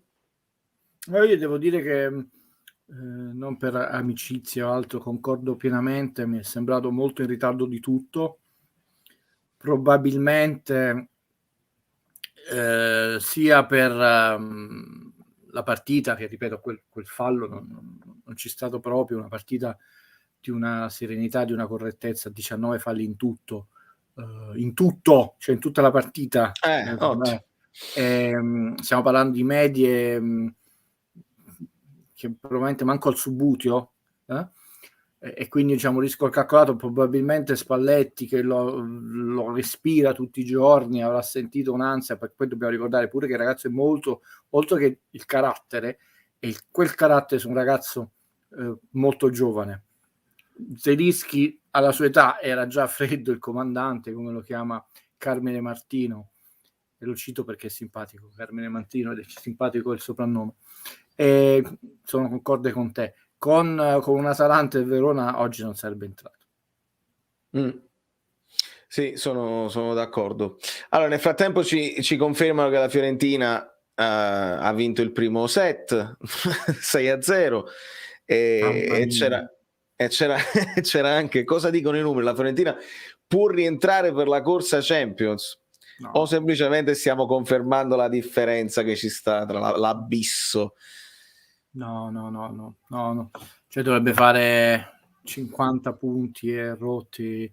Fa un buon campionato, vedrete che poi ci possono essere pure delle partite che tu sbagli, e poi vediamo se venderanno nella finestra di gennaio o meno la loro punta di diamante, anche perché c'è l'Atletico che è un po' in ritardo quest'anno, gli servirebbe, se veramente dovesse andare l'Atletico sarebbe un colpaccio.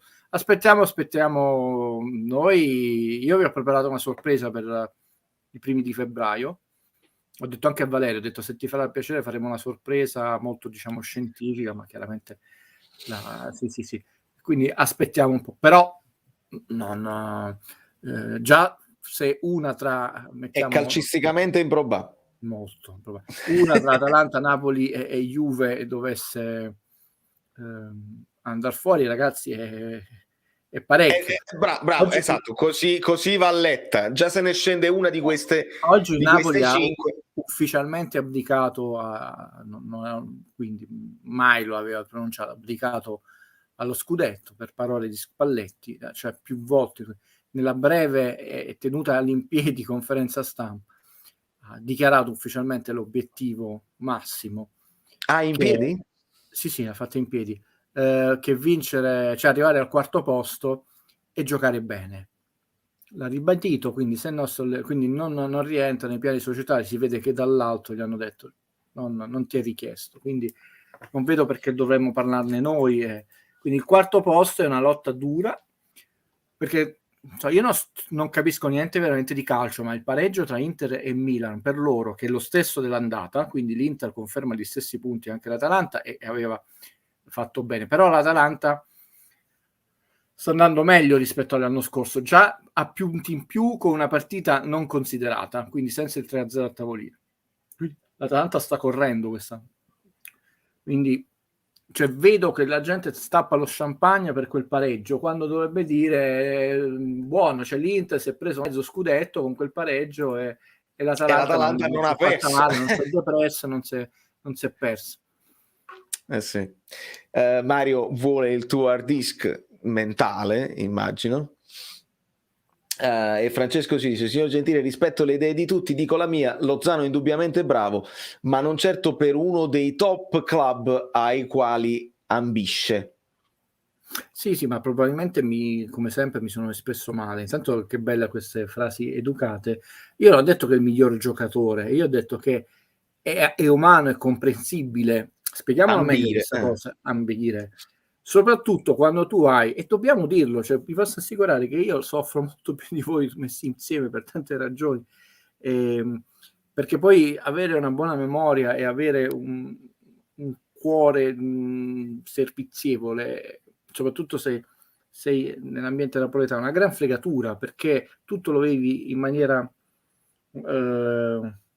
accentuata, e quindi ricordando tutto ricordi tutti i dolori che hai vissuto e sono superiori alle gioie, no? È evidente che la società non ambisce a determinati traguardi e anche l'ambiente, se snobba le coppette, io vorrei vincere qualunque trofeo, ve lo dico, dalla birra Moretti alla Coppa Italia mi piace molto, la Supercoppa, se viene lo scudetto è chiaro che chi è che dice no, non voglio vincere lo scudetto, cioè Tranne un pazzo, no?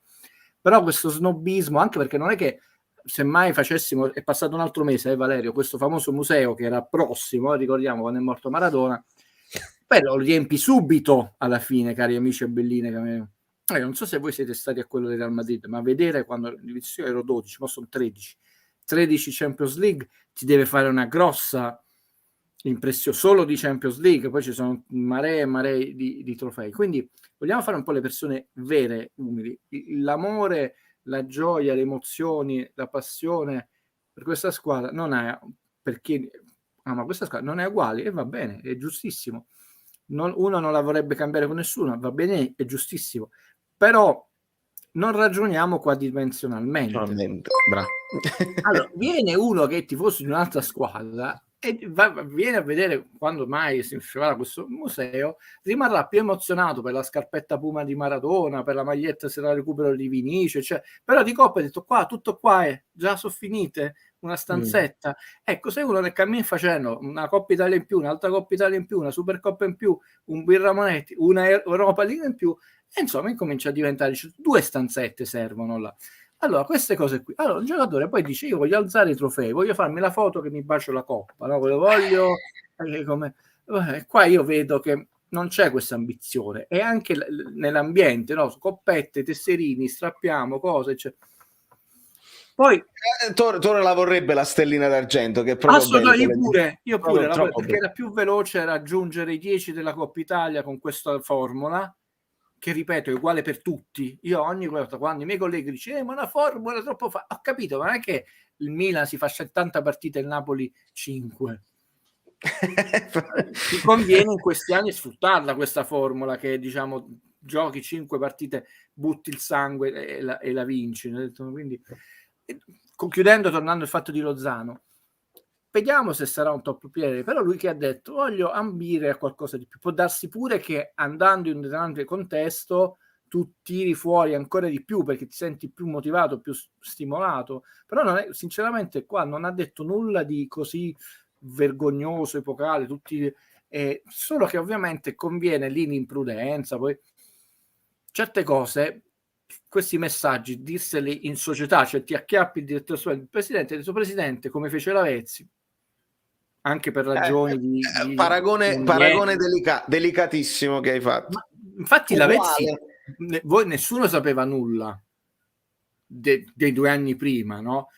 Però Lavezzi ha detto, infatti De Laurentiis si fu onesto, ha detto me l'aveva già chiesto un anno, e io no, poi ha detto aspetto un altro anno. Ecco, questo vi posso dire, quindi io non ho mai detto che il più grande fuori classe mai è sceso a Napoli, è un top player. Ho detto che sono dichiarazioni che condivido perché sono umanamente condivisibili, soprattutto per quello che stiamo creando. Sarri, Ancelotti, Gattuso, e oggi sono 6 anni senza nulla. Meno male che quella Coppa Italia di Gattuso sono tanti, Valerio. È giusto. E Guido ha ribadito, condivide l'idea di avere ambizione, ma si poteva evitare di dirlo.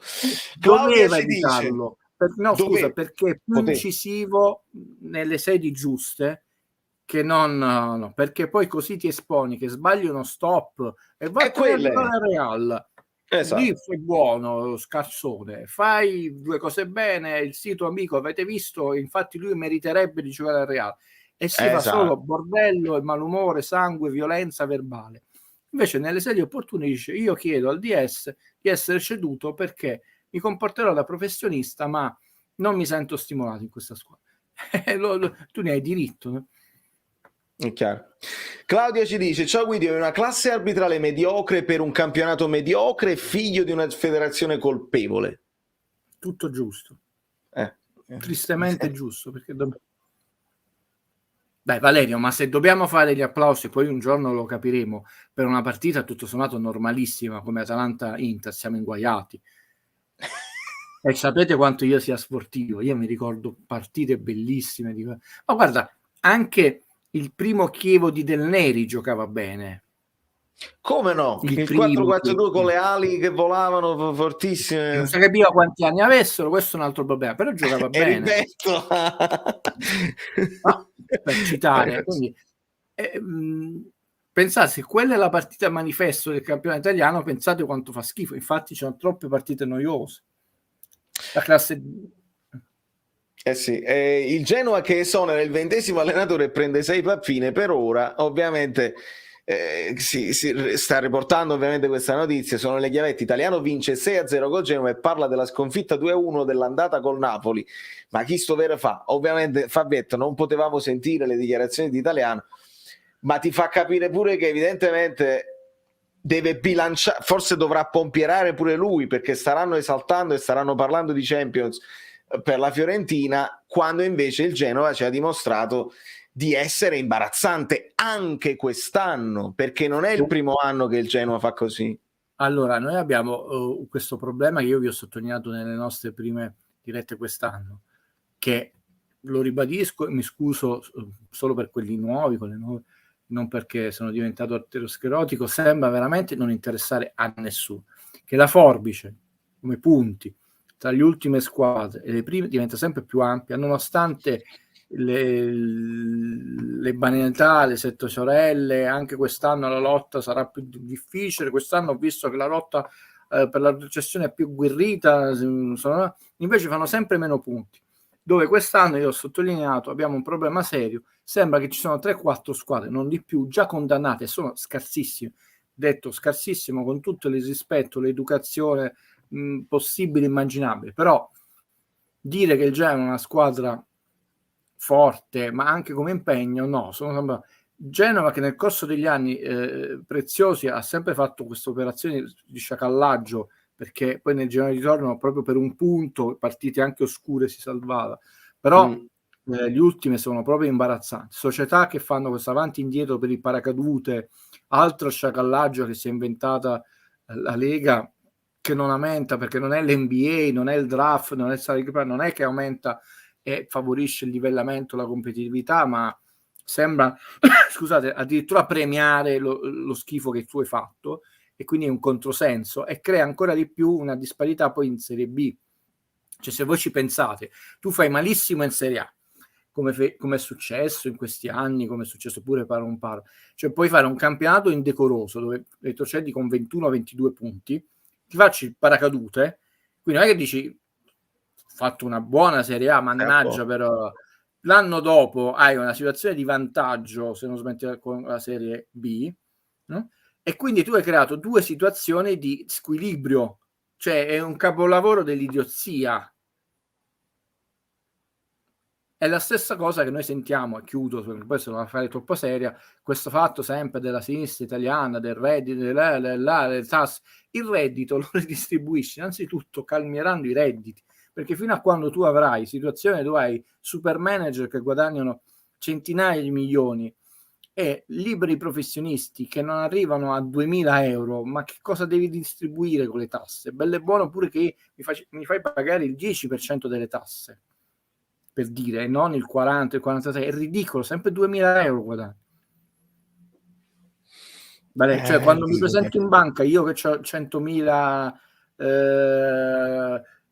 euro a settimana di guadagno, non mi fanno manco entrare perché ho la suite privata, quindi queste sono cretinate, no? È la stessa cosa. Allora lo livelli non permettendo alla società di vincere gli scudetti indebitandosi oltremodo quando tu ce ne sei fatto, perché ovviamente tu potresti consentire a un Chievo della situazione, per citando quello di Del Neri, di avere un paio di giocatori di classe in più, e un Inter, una Juve e Milan un paio in meno.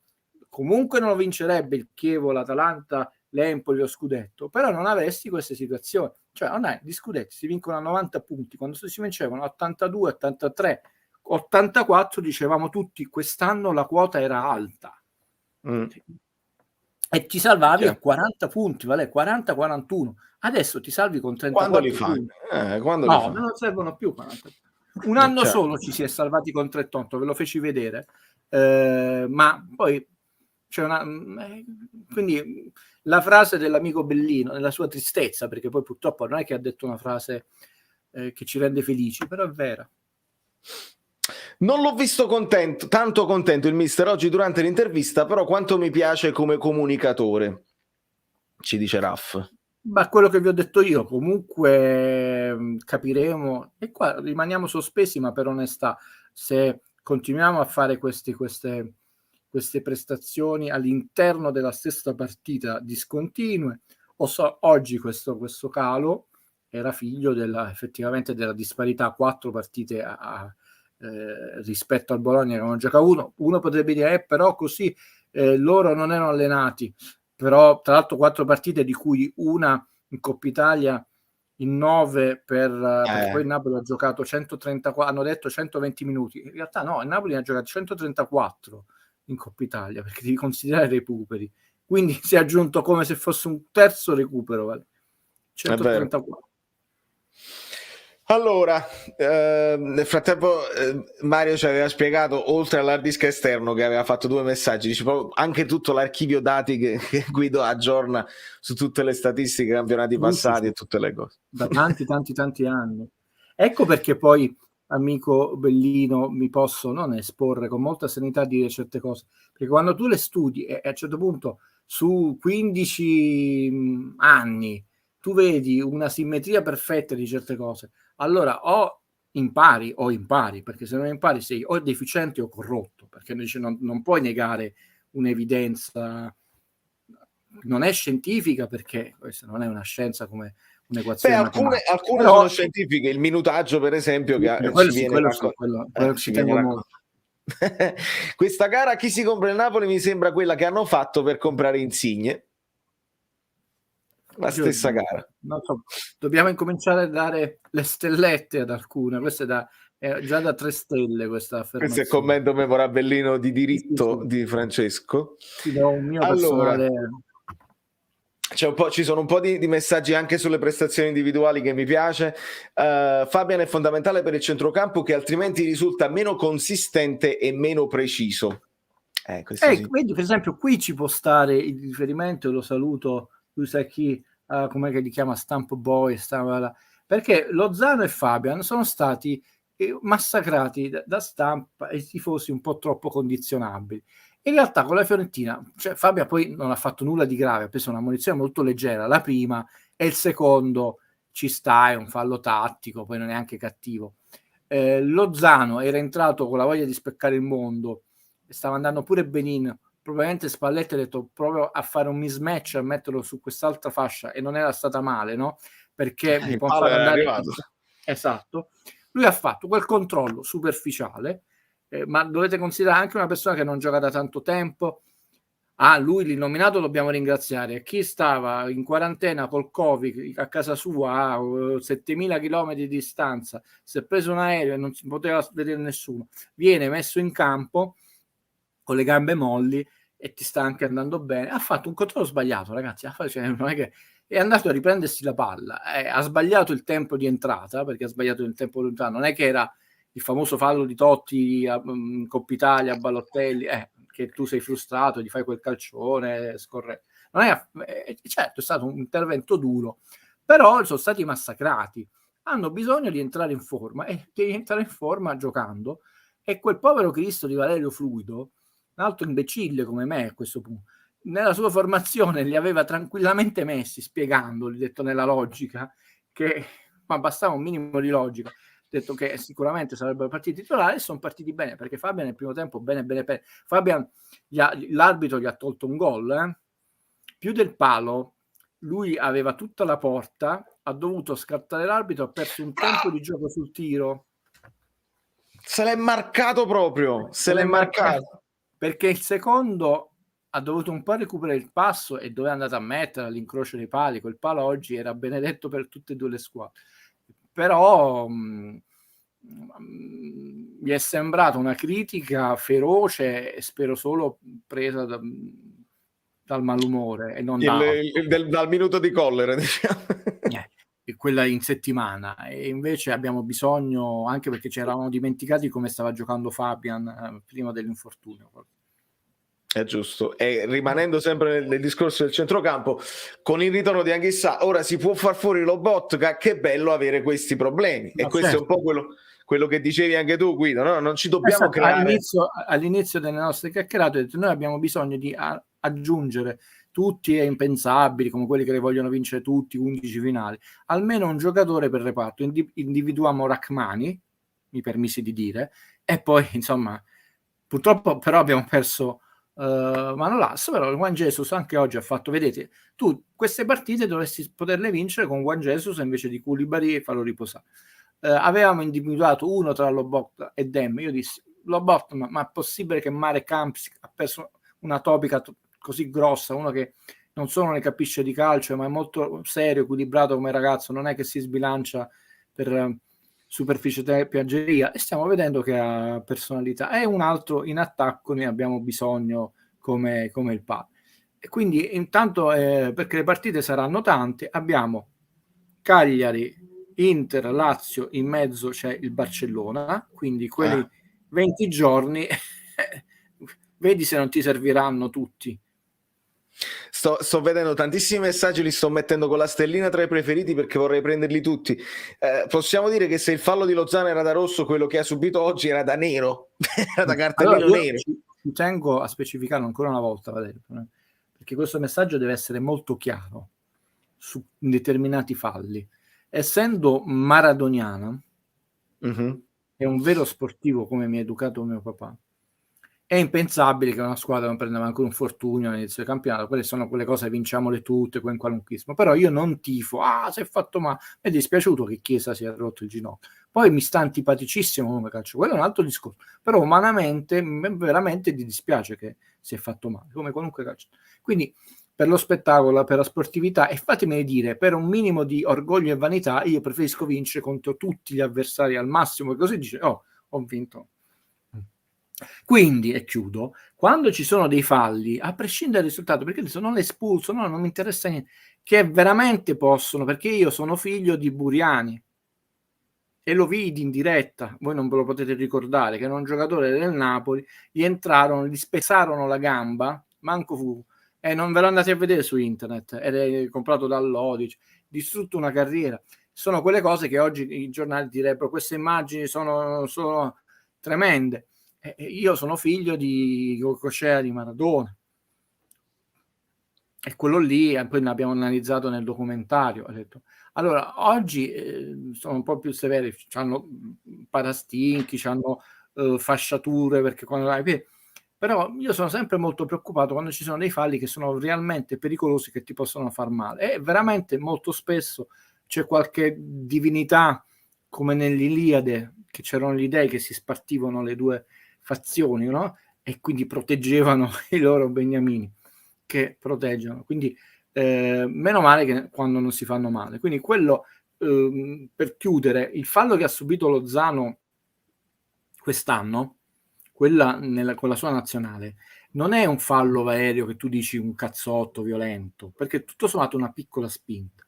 Però se tu ci pensi, io ve lo dissi già, è un fallo di una pericolosità da una scala da 1 a 10, 25, perché tu giustamente sei totalmente scoperto. Ecco, parliamo un po'. Ecco, bella questa domanda che mi è stata fatta, perché una delle cretinate che voi sentite ma è un contatto lieve che non giustifica, è una cazzata, perché basta un contatto lievissimo e io cado a terra come uno sgambetto, quando può essere un fallo più duro e nessuno dei due cade a terra.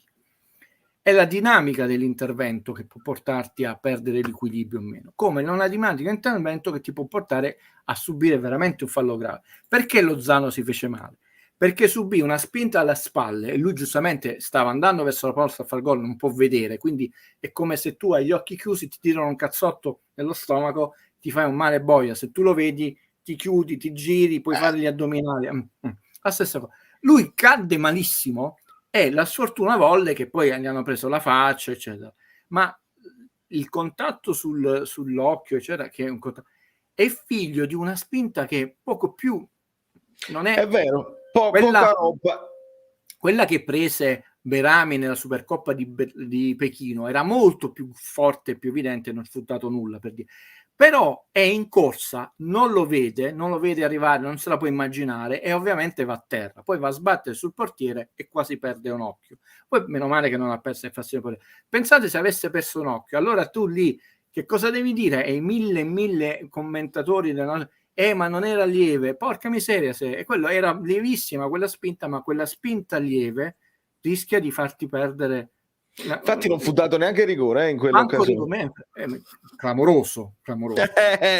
Se ci pensi, questo per rispondere anche a quel famoso, la storia dei rigori, ma questo è un rigori, signori, Fabian viene trattenuto per la maglia, lui va a segnare. È da 15 giornate quella di Lozano, cioè è da 18 ridotta a 15, perché gli puoi non rovinare una carriera, la vita, e sono cose che non ti giustificano. Quindi cominciamo. Certi falli a me fanno più impressione come essere umano, non che il Napoli, perché mi dispiace che poi una persona si faccia male, perché tipo il fallo che fa Totti a Balotelli non gli rompi una carriera, però ti fa un attimo male, no? Anche se ovviamente è plateale. Certi falli ti possono veramente, adesso è più raro, ma succede.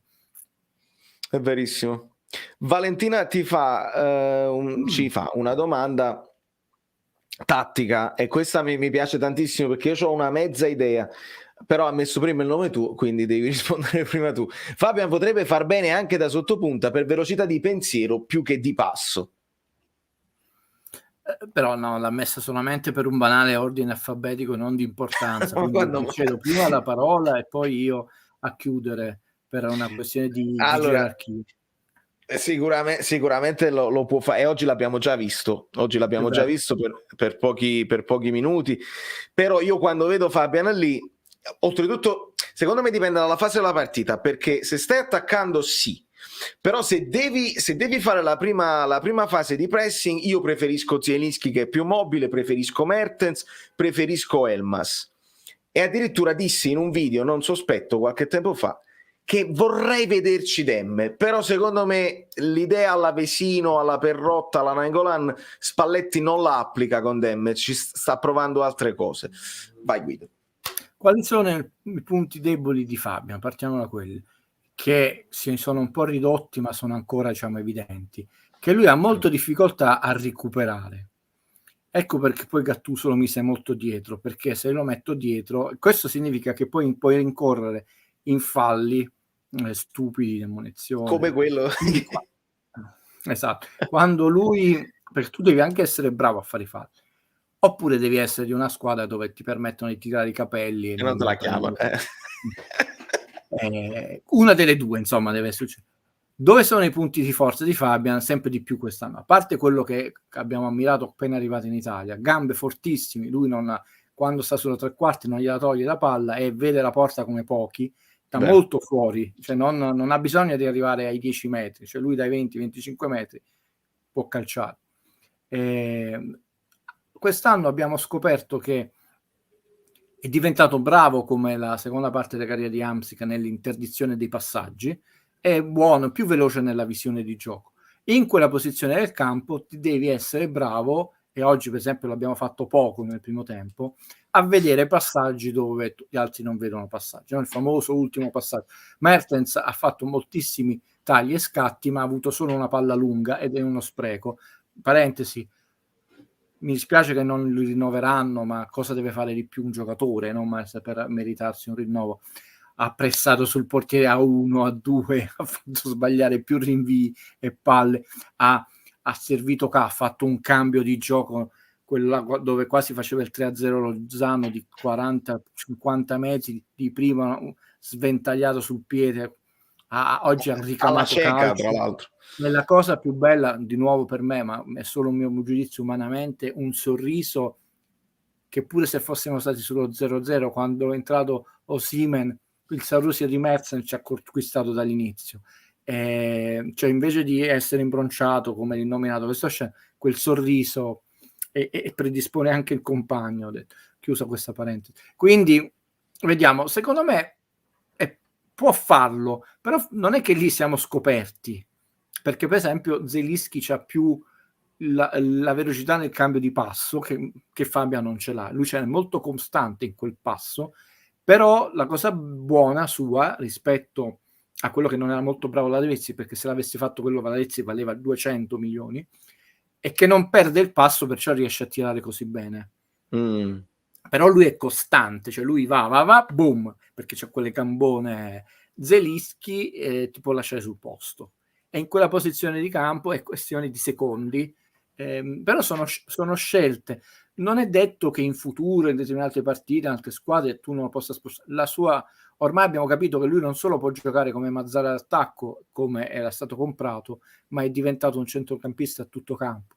Imparerà a fare pure quello, figurati quanto vale. C'è chi lo voleva portare a piedi all'aeroporto per farlo andare via.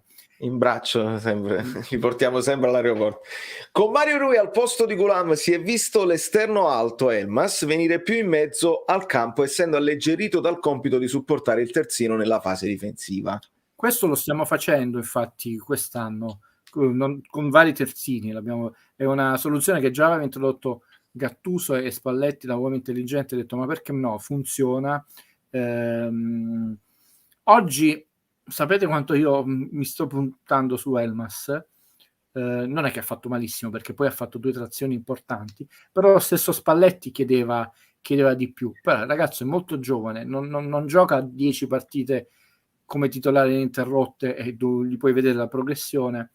Valutiamola. Però è vero quello che dici, ma perché adesso, Valerio, e speriamo che insomma recuperiamo più gente possibile, avere non più 10 persone e basta, è un solo manco un cambio, ma cerchiamo di averne 20, non dico tutte e 25, ci permette, pur se non dobbiamo vincere lo scudetto, io su quello non cambio, di però vedere più soluzioni del gioco e vedere anche delle interessanti soluzioni di gioco. Quando tu proprio non ce l'hai gli uomini, devi adattarli, anche perché, chiudo, ci sono dei ragazzi che si dimostrano molto intelligenti e versatili, non come Fabio, nel senso a sperimentare. Non sappiamo quello che sa fare, però come diceva, si piega con disponibilità a fare quello che non sa fare. Qualcun altro dice no, io mister non voglio giocare in quella posizione.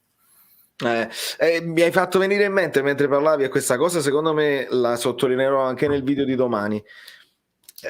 Non avere 10 persone solamente in campo e avere la possibilità del cambio. Una delle cose che mi porto di positivo di questa partita è che siamo andati in sofferenza alla fine. Abbiamo avuto la possibilità di mettere un Gulam là dietro, bello alto, spostare Mario Rui un po' più avanti, passare a 5 in difesa e nella sofferenza, nell'idea di una pallata che magari Bologna poteva mettere alta così, cosa come fa il Torino, come fa il Verona, eccetera, eccetera, e come farà anche la Salernitana. Ricordiamoci che hanno gli attaccanti più alti dell'universo. La possibilità di avere questo cambio, che non è detto che Gulam debba per forza correre avanti e indietro per 90 minuti, ma averlo lì e potertelo mettere in difesa, che ha più calma, ha più colpo di testa, non è niente male. Non è però, proprio scusa, niente male. 2 cose, Valerio, te l'anticipo, no? Così andiamo in continuità. Allora, Elmas ha 22 anni e mezzo e noi lo paragoniamo sempre all'innominato che ne ha 31. Andiamo a vedere cosa faceva quando ne aveva 22 e mezzo. È un ragazzo, io non sto dicendo che è il campione, sono innamorato, io sono curioso di scoprire le sue potenzialità, che mi sembrano buone, soprattutto in nazionale. Gli abbiamo fatto fare di tutto, di più, di peggio, spesso anche in partite che dovevi recuperare. Allora, il confronto andrebbe fatto con un giocatore che dice che per 38 partite su 38 non viene messo in discussione, non lo puoi manco cambiare se no si incazza, e che gioca nella sua posizione perché altrimenti ti fa esonerare. Un giocatore che da un lato dici, vabbè, non sa fare, però mettiamoci nei suoi panni, cosa che non si può fare mai. Tu ogni partita e anche all'interno della stessa partita sei chiamato a fare ogni volta qualcosa di diverso, che da un lato è buono, dici io imparerò, diventerò versato, però non è che hai 30 anni o sei Quagliarella a fine carriera che ti sa amministrare corpo fisico e minutaggio. Sei uno che lì si deve costruire. E questi 2 anni, io infatti temo, come ti dissi oggi l'ho letta, che Meret, pure lui, noi cambiamo tutti e 2 portieri, questi 2 anni, quando tu sei giovane devi giocare sempre, devi sbagliare e poi uno deve capire se può investire o meno, ma 20, 24, dai 20 ai 24 anni tu devi giocare tutti i minuti, Quando sei a fine carriera puoi fare i 20 minuti perché poi ormai hai esperienza, la saggezza e puoi diventare mortifero, no? Poi alla fine Spalletti eccetera allungò la carriera a Totti, non la chiusa. E noi stiamo facendo il contrario e questo è molto grave, ed è grave anche i commenti negativi che poi condizionano i commenti negativi dei tifosi, perché invece nell'età dove tu devi giocare di spentare e poi a un certo punto dice beh ho capito, il ruolo perfetto per lui è mezzala d'attacco, è tornante, cioè. Noi in parte non lo sappiamo, ma anche perché è veramente, lo dico con la simpatia, non diciamo, no, stavo dicendo una cosa, cambio invece definizione, così è più simpatica. Mr. Wolf risolvo problemi. No, però il povero scemo dice, senti, oggi ci manca quello, valla a fa tu. Senti, oggi manca... Mr. Wolf risolve problemi. Però Mr. Wolf, nella finzione cinematografica, era un cacchio di attore, Harvey Keitel, carismatico, eccetera. Questo c'ha 22 anni e mezzo, fallo prima diventare carismatico, affascinante, risolve problemi. Però è Mr. Wolf, risolvelo tu il problema. L'ho sempre chiamato sbagliando Harvey Keitel, si dice Keitel come hai detto tu.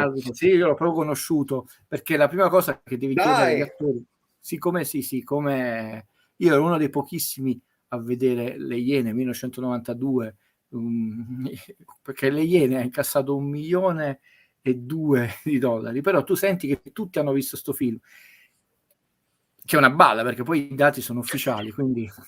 E io che amavo Harvey Keitel e mi vedevo tutti questi registi esordienti, vabbè, ma questa è un'altra storia, la vediamo alla fine della live.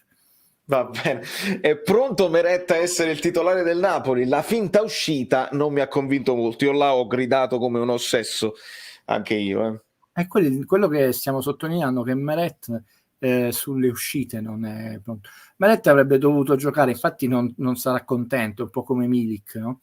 Cioè, poi alla fine lui non ha sentito la fiducia di nessuno e probabilmente non sarà contento della società, ha detto manco la società.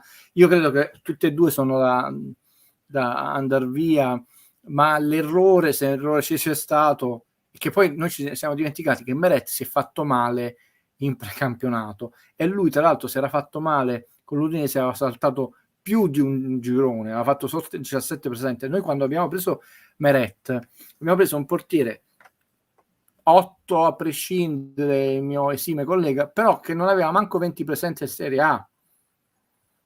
Sì, e era giovanissimo. Sì. Tu davi la porta del Napoli, che era intoccabile, perché Pepe Reina non ha fatto fare, tranne una volta che aveva male un porpaccio, me lo ricordo poi, fece fare una presenza a Sepe, ma manco in Coppa Italia o nelle coppe praticamente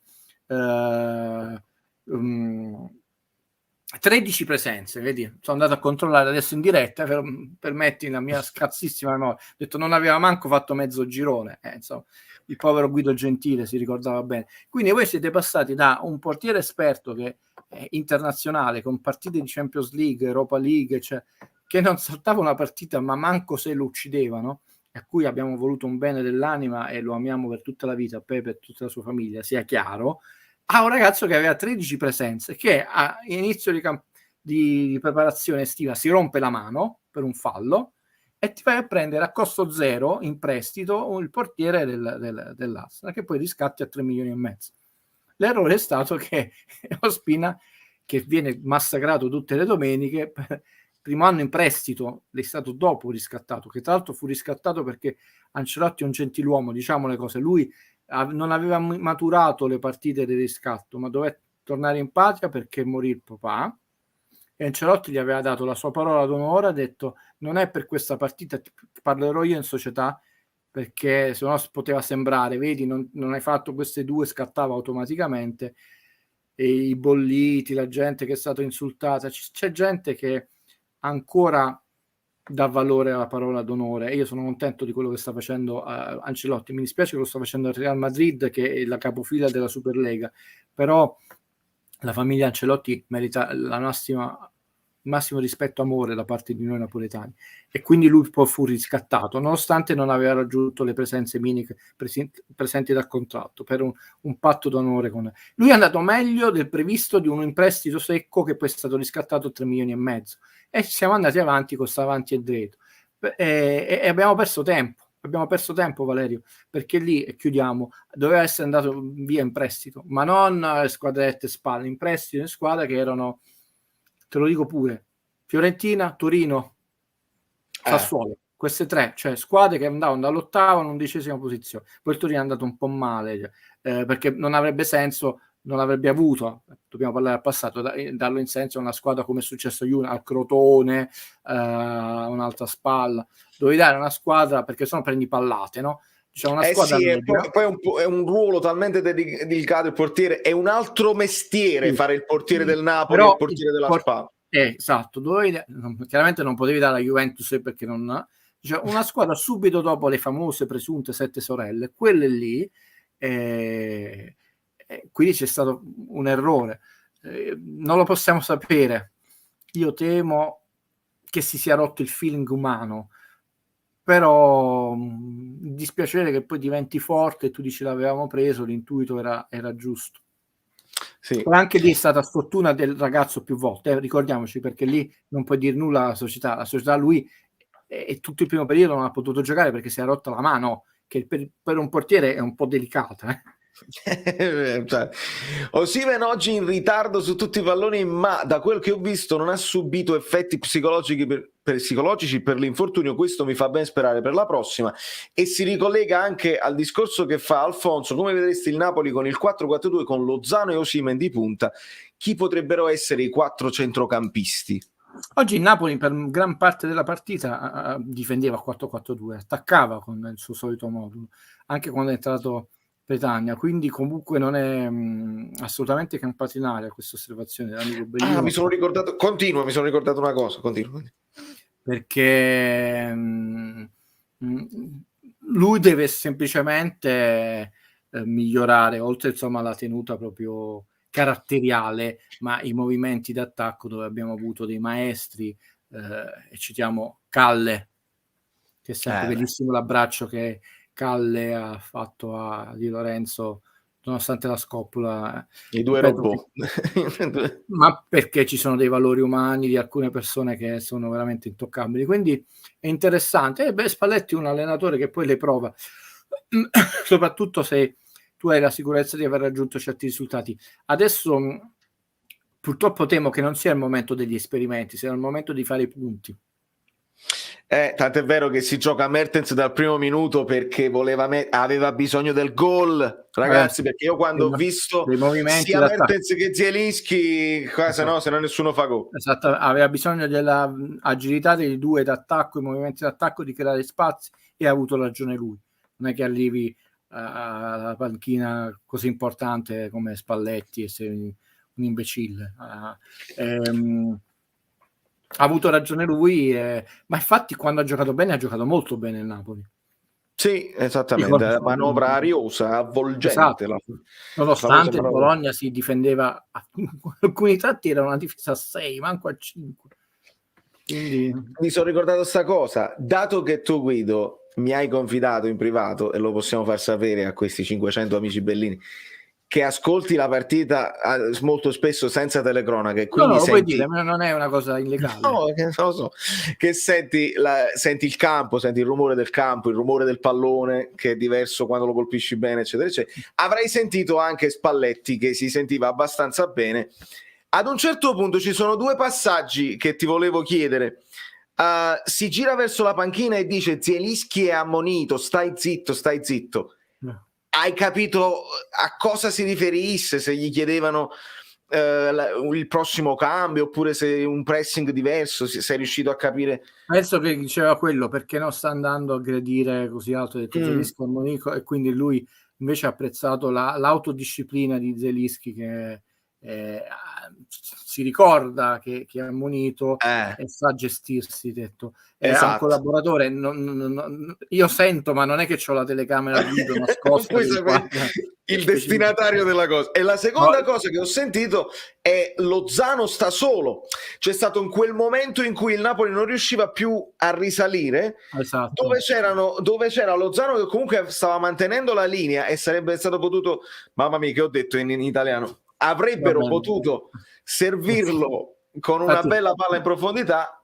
Ma ci sono state anche 2 azioni, una di Mertens, ha fatto una cosa eccezionale, poi era lui al centrocampo e non è che aveva aspettato, ha detto sì, lui ha fatto questa cosa meravigliosa, a chi serviva? Serviva al Mertens, a se stesso, che non c'era nessuno l'ha salito. Sì, e osservazioni giuste. Oggi Lozano aveva gamba, sta recuperando gamba, ancora non è al top come quando l'anno scorso ce lo siamo dimenticati, era fisso, o gol, o saltava un uomo o venivano ammoniti, ha fatto fare un sacco di ammonizioni, però sta ritrovando in questi 2 gol, vedete, se faceva tripletta era eccezionale, la meritava pure. Faranno moltissimo, non solo per il morale, perché poi cominciano a uscirti meglio certe giocate.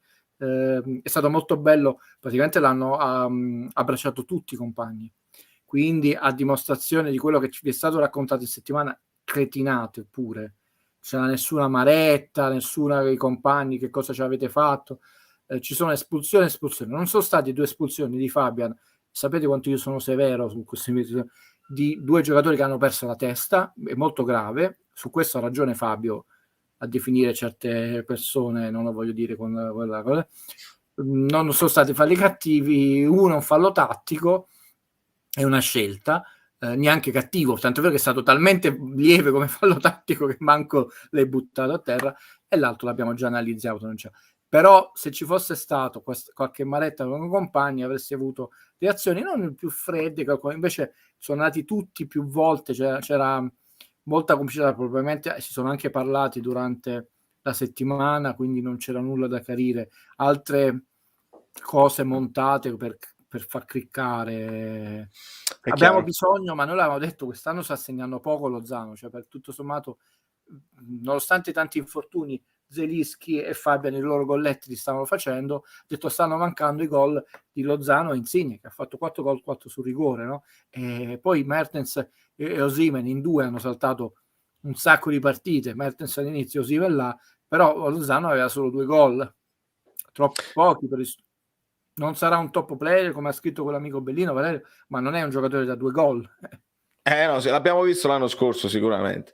E voglio tranquillizzare e dire ad Angela questa cosa, che lancio un TVP a Salvatore, è inutile che cancelli il messaggio, t'ha già visto, sei troppo bellina Angela, ma non solo l'hai visto tu, l'ho visto anche io e ho provveduto a bloccarlo direttamente, perché io una volta posso dire TVP, la seconda volta te ne vai a fanculo per maleducazione, perché non mi interessa assolutamente conservare degli utenti che non hanno il lessico appropriato per rivolgersi a me, al sottoscritto o a chiunque altro, anche con un minimo di ironia.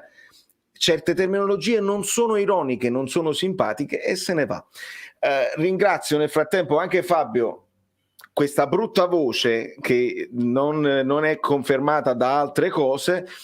Non c'è nessuna notizia, ci dice Giovanni, qualcuno aveva fatto subito le condoglianze, ogni volta succede spesso sta cosa, quindi ovviamente noi la prendiamo con le pinze e vediamo se ci sono delle... Però veramente ha ragione Giovanni, ogni 15 giorni gli fanno tirare le cuori a Arrigo Sacchi, spero proprio che sia ancora una volta una bufala. No, i principali giornali non la riportano, poi allora. Quindi non voglio dire nulla perché non dobbiamo no, nel senso mi auguro di no, per questo non voglio dire nulla, quindi esatto, esattamente.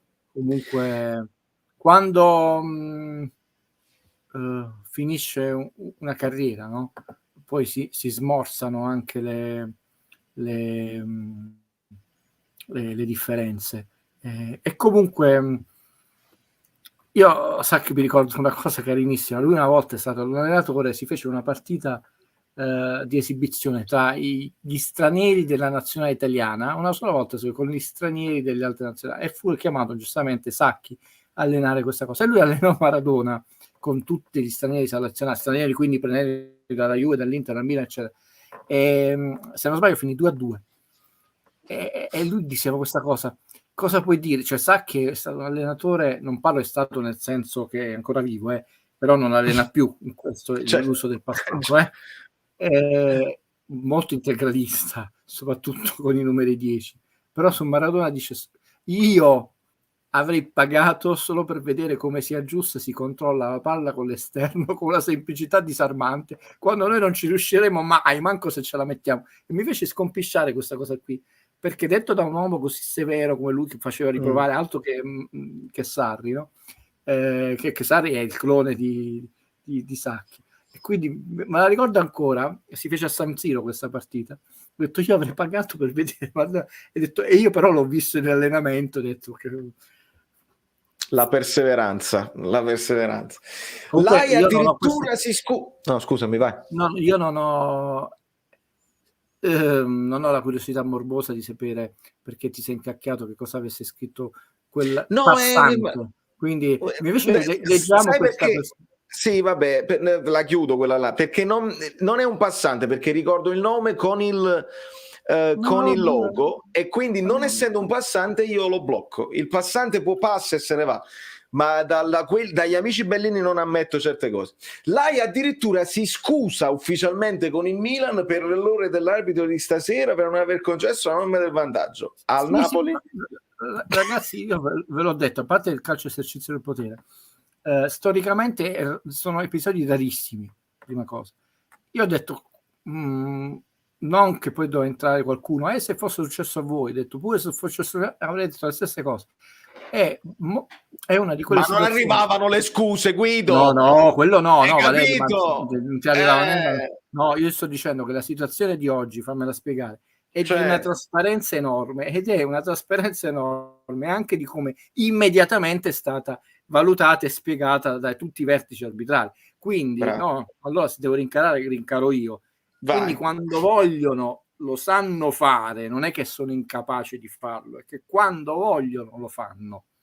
Quello che ho detto prima è che non analizzatelo come un complotto, la cosa, non vogliono farvi, è stato un errore, e secondo me proprio agitazione, imprudenza, immediatamente valutato, e immediatamente stanno mettendo la pezza a colori, perché è chiaro che ci sta, anzi lo sperano tutti, anche dei miei colleghi napoletani, che Napoli perda in casa con lo Spezia, e che non ci sta che il Milan perda in casa con lo Spezia, per tutti quelli, anche perché mo diventa più complicato Milan, Juve, ma non è un problema nostro, abbiamo subito tanti di quei, noi non abbiamo più rigori, quindi poi dimentichiamoci.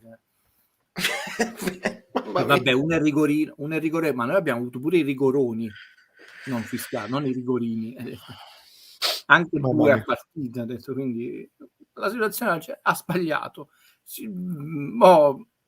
La domanda è: vogliamo essere cattivi? Quanto ci costerà a tutti gli altri come compensazione questo errore? Questa è la domanda. Ma come faccio a darti torto? Questa è la prima cosa che dobbiamo pensare, perché è successo in passato, appena uno, senza nemmeno le scuse dell'AI eccetera eccetera, quando qualcuno che ha più capacità comunicativa e potenza di dirlo nelle televisioni così, ma dovete rispettare un po' più di attenzione, lo dicono così, dopo si sono stesi tappeti rossi eccetera eccetera. Lo vedremo al 100%. Tore ti chiede, non sarebbe il caso di investire, prenotare, dare un acconto su un Parisi e prendere qualcuno a parametro zero, visto della prossima partita di Ghoulam, la prossima partenza di Ghoulam a giugno, e non solo Ghoulam, aggiungo io, molti. È una giusta affermazione, bisogna fare una sola considerazione a monte, no? È evidente che De Laurentiis voglia fare una sorta di anno zero e cancellare tutta, diciamo, la generazione 91, quasi tutti quelli che hanno ammutinato l'era Salariano, diciamo, fare parametri, è una scusa, quindi non bevete nel fatto che bisogna vedere se si va in Champions, perché chiaramente auspichiamo di andare in Champions. Io ve lo dico, l'ho già detto l'anno scorso e non sbagliare, e ve lo dico di nuovo questo: andiamo in Champions, non vi aspettate i fuochi di artificio, quindi poi vi troverete una squadra che poi casomai va benissimo, però non con questi acquisti. Si va, non si va in Champions, non vi aspettate poi grandi ingaggi, grandi acquisti, top player, quindi non è quella la discriminante. La discriminante è che sei costretto a vendere uno o due in più, oltre a quelli che partono tra l'andare e non andare in Champions, però come profilo non cambierà molto. Questa è la mia previsione. Questo significa, e per arrivare alla giusta osservazione e anche domanda di Tore, che poi bisogna vedere quanto è sempre lì il problema del Napoli, quanto potere ha giunto. Napoli ha avuto due direttori sportivi in gamba, e questo qui è molto in gamba, ve l'ho detto, Giunto, e mi dispiacerebbe se lo perdessimo. Il problema è la lentezza societaria, quindi non ti credere che Giunti non sappia quello che serve e quando serve, anche come tempistica per bruciare. Però poi alla fine lui può dire: ho individuato il profilo, ho l'accordo con il procuratore, però poi è Chiavelli che firma l'assegno e ti dà. E noi i problemi li abbiamo avuti perché il triumvirato che non ha funzionato sempre è sempre stato quello, non è allenatore, direttore sportivo e presidente, ma direttore sportivo, presidente e Chiavelli. Hanno sempre messo in mezzo gli allenatori, ma invece la verità è un'altra, che Chiavelli è un uomo che ha avuto nel corso degli anni sempre più potere e voce in capitolo anche calcisticamente. Quindi poi alla fine dipende da quanta libertà di azione anche nella tempistica avrà o può avere o avuto Giunto. Quindi è chiaro, sì, perché non è che Giuntoli non lo sa che va, cioè ragazzi, non è che dice un segreto che Gulam va in scadenza, non è che non è un segreto, cioè, Giuntoli lo sa benissimo perché andato dalla Rentis, Gulam finisce qui la sua esperienza, quindi loro già lo sanno, come se dovesse aver rinnovato in segreto già lo sa. Certo. Ok? Come io ve lo dissi di Insigne, nonostante tutte le previsioni, alla fine lo sanno già, cioè non perché ci vuole un genio. E quindi se già lo sa, figura, non è che è cretino, dice io devo aspettare l'ultimo giorno del mercato estivo. Allora, questo è una cosa che dovrebbero capire gli amici Bellini, che magari si aspetta, perché siamo al 17 gennaio, magari qualcuno punta anche a dire vediamo se si fa qualcosa in questa finestra. Giuntoli sicuramente è al lavoro, ma già è al lavoro per giugno, sì, non per questa finestra qui, se sta lavorando su questi profili. Questa finestra solo se non lo voglio manco dire, cioè devi tappare un buco. Esatto. Però siamo stati fin troppo sfortunati fino adesso, tra infortuni, molti infortuni, però non li fate last minute. No, poi veramente c'ha ragione Fabio su quella definizione, non li fate gli imbecilli, cioè, sono 20 le società di Serie A, ragazzi, 20, ma voi avete in mente quanti direttori sportivi ci sono in Italia? Qualche migliaio. Di questi migliaia solo 20 arrivano in Serie A, ma sai che significa? Sai quant'è la selezione? Non naturale, tremenda. E ogni volta sembra, quando dove strappiamo tesserini e cacciamo gente, come se fosse l'ultima degli imbecilli.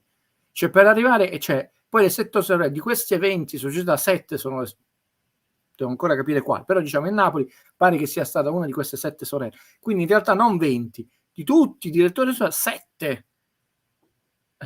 Quindi per arrivare a Napoli non è che devi essere un cretino, e né De Laurentiis, che abbiamo detto, imprenditore, quelle cose che già dissi là, prende il primo imbecille, dice ma lo metto a dirigere l'area tecnica del Napoli, ma non scherziamo, cioè, quindi la selezione è tostissima, tant'è vero che poi Real Madrid chi ti riprende? Ancelotti, perché poi conta un profilo umano, stare fuori, dentro, durante la partita, fuori dal campo. Un Sarri non allenerà mai la panchina del Real Madrid, punto. Come alla fine non l'ha allenata Allegri, domandatevi il perché. Se poi lui continua a dire io ho rifiutato per la Juve così e poi va male mentre Ancelotti così fa una doppia brutta figura. Ma chi cavolo rifiuta la panchina del Real Madrid? Non solo la fa doppia, Guido, perché mente per la gola, e se invece fosse vero andavi a vincere qualcosa. Dai, veramente. Ragazzi, io vi invito a vedere, adesso lo stanno ristrutturando, 550 milioni di euro il Bernabeu, che fa paura a dirlo, e probabilmente sforeranno perché è andato a chiedere altri soldi agli azionisti perché hanno sforato il budget. Cioè, sapete che significa vedere 13 Champions League? Quando la seconda società ne ha di più, che tantissima per distacco, nel Milan 7. Ho fatto una lapse, l'Inter ne ha 3. Che manco la metà. Mamma mia, inarrivabile. ci dicono questa No, e notizia. io che ne ho vinte centinaia, no? Dice, rifiuto la panchina del Madrid, ma uno deve essere anche credibile. Vi ricordo di leggere Shop Girl di Steve Martin che ti insegna a dire le bugie. La protagonista Tagliafico femminile Napoli. che questa in sé, quindi Allegri, vatti a leggere questa short story perché c'è che sempre bugia, però ci sono queste famose 3 regole per dire le bugie. Le bugie con le gambe lunghe, quella era quella No, Peppino. corte, diciamo. Peppino, no, Peppino. Tagliafico Napoli, la gente è ad Amsterdam e tra domani e dopodomani incontrerà l'Ajax insieme al giocatore per capire se apriranno al prestito con diritto. Vabbè, ma ad Amsterdam deve stare, cioè Ajax così, non Ma è non ha detto gli che... slot il Napoli, cioè io questo non continuo, lo diciamo, e cioè devi far uscire un giocatore, cioè non le E puoi mo ti mettere dico qual era la voce. La voce era che usciva Malquit. però devi cedere Malquit, nel senso non è Esattamente. che puoi avere E io 26 poi giocatori. rispondo, io però poi rispondo, a parte il fatto che Tagliafico e il Napoli sono 5 anni che esce la voce di Tagliafico e non arriva mai. Ha senso che il Napoli, proprio come discorso logico, con Gulam che sta rientrando nelle rotazioni, ma al quit no, ha senso che il Napoli rimane con Di Lorenzo solamente perché non puoi mettere Tagliafico Mancino a destra, non puoi mettere Gulam Mancino a destra né Mario Rui Mancino a destra. No, loro quello proprio no, non sono adattabili. Non Sono sono tutto adattabili assolutamente. Si adatta a Di Lorenzo, ne avremmo 5 tre terzini sinistri, o dovresti poi adattare Tuanzebe su quella fascia o fare una cosa così. Non ha senso logico il prestito con diritto o con di riscatto, Però con obbligo di riscatto. Giuntoli che è molto tosto, molto serio, l'ha detto, poi ha detto col ritorno di Gulam siamo a posto, aspettiamo di tornare, poi ha detto io sono sempre vigile sul mercato perché devo capire nel futuro, però per ora ha detto abbiamo colmato quella lacuna che si è creata con la partenza di Manolas. Ha fatto un paio di giorni in più rispetto a quanto erano desiderata di Valerio, però per una volta non siamo arrivati al 31 gennaio, dobbiamo dire. Quasi perfetti, diciamo, nella tempistica. Abbiamo fatto molto di peggio negli anni. Certo.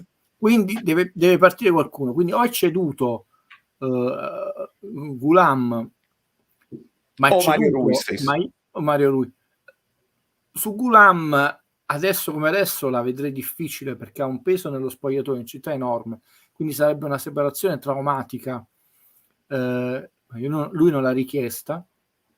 Lui lo sa, è consapevole che a fine stagione va via per scadenza naturale, ma anche lì non ci saranno polemiche da parte, secondo me.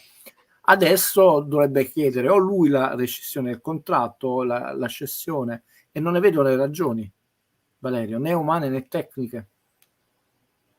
No, ma infatti Poi scopriremo o deve partire qualcuno, e quello che dice Valerio è giusto, perché poi sappiate che è più facile fare adattare qualche destro a sinistra, pur con tutte le difficoltà e le diminuzioni del caso, e trovatemi i terzini sinistri che si adattano a destra. Più che Tagliafico, molti tifosi cascano dal pero, anche questo. Io la notizia bomba te la devo dare, credo che verrà annunciata giovedì. Ok. Gonalon a Napoli. Chi? Gonalon. Finalmente. Anche Tolisso c'era questa... No, Gonalon è certo. Gonalon è sicuro. Certo. È sicuro al 1000%. Vale Guido, secondo voi perché Fabian? Ragazzi, siamo a fine live, voglio anticiparvelo perché voglio andare a fare bella il che domanda, fare. bisogna capire se non è sattirare, se ci sono gerarchie, sicuramente la potenza per farla arrivare bene in porta ce l'ha. Dobbiamo far arrivare questa domanda a Spalletti in conferenza. È vero, no, perché non sappiamo nemmeno se è scarsissimo, la potenza del calcio ce l'ha. Per avere una bella punizione dai 25, capito? Sicuramente aggiungo alla considerazione giusta di Guido sulle gerarchie, che è importantissima. Calciare in corsa col pallone in movimento è sempre diverso dal fare, quindi non lo sappiamo, dobbiamo vedere un paio di punizioni in campo. Particolarità, il Napoli non ne ha molte in quella zona, perché anche per caratteristiche. Politano quando si accentra non ce li danno sti falli, insomma, o evita l'avversario, comunque non ce li danno. Ne abbiamo avuto uno, ma in campo c'erano Petagna Mancino, c'erano Mario Rui Mancino, c'era Gulam Mancino e c'era Politano Mancino. Mario Rui si è preso il pallone anche dai piedi di Gulam, bisogna dire la verità, quindi Gulam secondo me anche, capito, leader buono, leader che dice vai, tirala tu, e se è pure più vicino, perché Mario Rui, ne parlavamo, ti ricordi Guido? Mario Rui c'ha più il tiro, se la palla è più vicina rispetto a Gulam che la deve far scendere, ha bisogno di più spazio. Non l'ha tirata benissimo, ma manco malissimo, è stato abbastanza onorevole. Da lui si può fare anche un po' meglio, pure lui tornava da un po', poi non ne tiri. È un po' triste questo fatto qui, perché noi siamo passati ad avere una tradizione fantastica, perché è vero che è difficile sostituire Diego, però poi avevamo Zola e la carriera che poi Zola purtroppo è andato via troppo presto, no? Quindi abbiamo avuto determinati maghi. Effettivamente, altra cosa, no, però non si può dire dell'innominato. A mia memoria io ricordo solo 2 gol suoi su punizione col Borussia Dortmund e nella partita purtroppo triste per il ricordo di Diego Maradona, Napoli-Roma 4-0. Poi ne ha battute una posizione tante, particolarissima, tra l'altro. Posizione particolarissima. Qualche punizione in più ne ha fatte Mertens. Milik ne segnò una addirittura, che da lì nacque la cosa del coccodrillo, perché furbescamente capì che si sarebbe alzata la barriera e che Milik è responsabile di questa cosa del coccodrillo, così si chiama adesso. E poi Mario Rui, mi ricordo quella bella al Cagliari dove vinciamo 5-0, però poi perdemmo 2-4 con la Roma nonostante la settimana tipo, e dove lui peraltro fu sfortunato perché peccammo un autogol su un rimpallo sulla sua coscia. Dzeko fece il fenomeno, però detto, non siamo più una squadra che ha il Pjanic, c'è un'altra punizione col Milan, il Pjanic della situazione, il Kivu della situazione. È peccato, detto, cioè non abbiamo un giocatore che ha un'ampia possibilità, diciamo il 30% di possibilità fa gol. Fabian Ruiz però non gli abbiamo manco viste quei filmati in allenamento, che non significa nulla, perché in allenamento Gulam fa 10 gol su 4 tiri, quindi sì. Vero. Allora ragazzi, io vi voglio bene, vi bacio, dovreste avere 20 like in tasca, non lo so se vi escono, però è stata una bellissima live come al solito, devo dire la verità. Cioè, se su 500 di media facciamo che si arriva a 5.000 tra passanti, viandanti, parcheggiatori abusivi e macchinisti, io devo fermare solamente uno, è veramente una cosa... Capostazione. No, il macchinista, hai ragione, perché poi chi l'ha portato fisicamente è il macchinista, quindi è un grave mancanza mia. Salutiamo anche i macchinisti. Fa bene ricordarci Napoli 1926. Cavani ad un certo punto, se non Guido mi devi aiutare tu, io non gli ho mai visto, l'Udinese dopo aver sbagliato un rigore. Bravo, ma Cavani non ci ha fatto vedere punizioni sbagliate. Cavani si è preso il primo pallone, la prima punizione che ha tirato l'ha segnata. Cioè, non ho mai visto tanti tentativi di Cavani. Improvvisamente abbiamo scoperto con un gol, con 2 gol, che le sapeva anche tirare.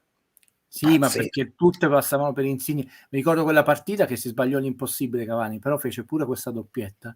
E per la gioia del pubblico femminile o gli esteti del calcio, poi si tolse la maglietta, altro che CR7 faceva, poi capisci perché faceva i recuperi sulla bandierina del calcio d'angolo in difesa. Mamma mia, era una... È presente le statue dell'antica Grecia cesellate? Tutto un fascio muscolare. Sì, perché tu non avevi manco fatto in tempo a tirare giù tutti i cosi, puntini per il rigore sbagliato. Si prende la punizione con la certezza dell'uomo che non avrebbe mai sbagliato, infatti non sbagliò e fece gol. Sì, Cavani ne facevano tirare poco, però comunque segnò 104 gol in 3 stagioni Cavani.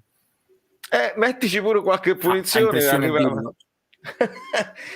Fa impressione a dirlo, 104 gol in 3 stagioni. Con tu pensa a Cavani con Benitez, con quel calcio d'attacco che avevi, perché noi giocavamo 3-5-2 mazzardiano È vero. Vabbè, ma questa è un'altra. Gli vogliamo bene al Matador, ha fatto un figlio a Napoli che è tifosissimo del Napoli.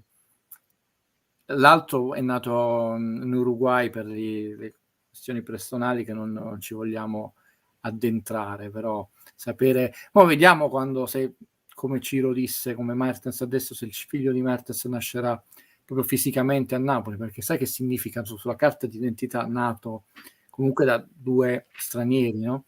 È una cosa che ti rimane, questa cosa ci legherà. Per me vale uno scudetto, ci legherà vita a questo giocatore, cioè sapere che tuo figlio è nato a Napoli ci manca la società, punto, risposta semplice, è la società che costruisce le vittorie. Poi tu dici, lo scudetto, ma è tutto da lì. L'Inter è ripartita dalla società, non più un carrozzone, ha messo gli uomini giusti e adesso lo schiacciasassi. Con tutto che quest'anno tutti i miei colleghi la davano spacciata perché era partito Lukaku che sta in panchina al Chelsea, c'è il problema dramma Lukaku, la società. All'Inter togli Lukaku, è uguale. Sì, ma Lukaku in Italia fa paura, lo dovevi fermare in 3, però non è che hanno andato via Lukaku e morta l'Inter, sta andando benissimo, capace che quest'anno l'Inter fa la double, Coppa Italia anzi no, il triplete, un triplete meno nobile della Champions League, però non è impossibile, Valerio, perché la Supercoppa l'hanno vinta. Coppa Italia è difficile, c'è un bellissimo derby, probabilmente Roma-Milano, no? Lazio, Inter, Milan si incrociano. Quindi com'è? Partito Lukaku e questi possono vincere 1, 2 o 3 titoli. Pensa un po'. Facciamo andare via Valerio, lo zio Guido, che ringrazia ancora tutti per la pazienza. C'è un amico bellino che ha detto ti metto il like preventivo, poi quando vado a casa vedo il tuo video, mi fanno sentire giovane queste cose. No, te le meriti per tutto quello che ci stai dando, partita dopo partita, perché comunque secondo me stiamo alzando il livello. Siamo calmini, siamo molto calmi. Prima una sola volta mi sono incavolato e quando si è incavolato nessuno con la Roma, niente perché quella per me era proprio il bivio scudetto. Avessimo vinto quella partita significava tante cose. Per il resto niente panico, rimaniamo sull'idea mia corpo a corpo e fidatevi che se noi facciamo così a fine stagione ce l'abbiamo fatta. Se quella sarà la concentrazione dei nostri giocatori, noi non scendiamo in campo e andremo sani e lontani. Quindi non siamo presso alle sirene, ma adesso corpo a corpo, concentrati sull'obiettivo, un minuto quando le cose vanno male di malumore, e poi ragioniamo con gioia. Ed è la strada giusta.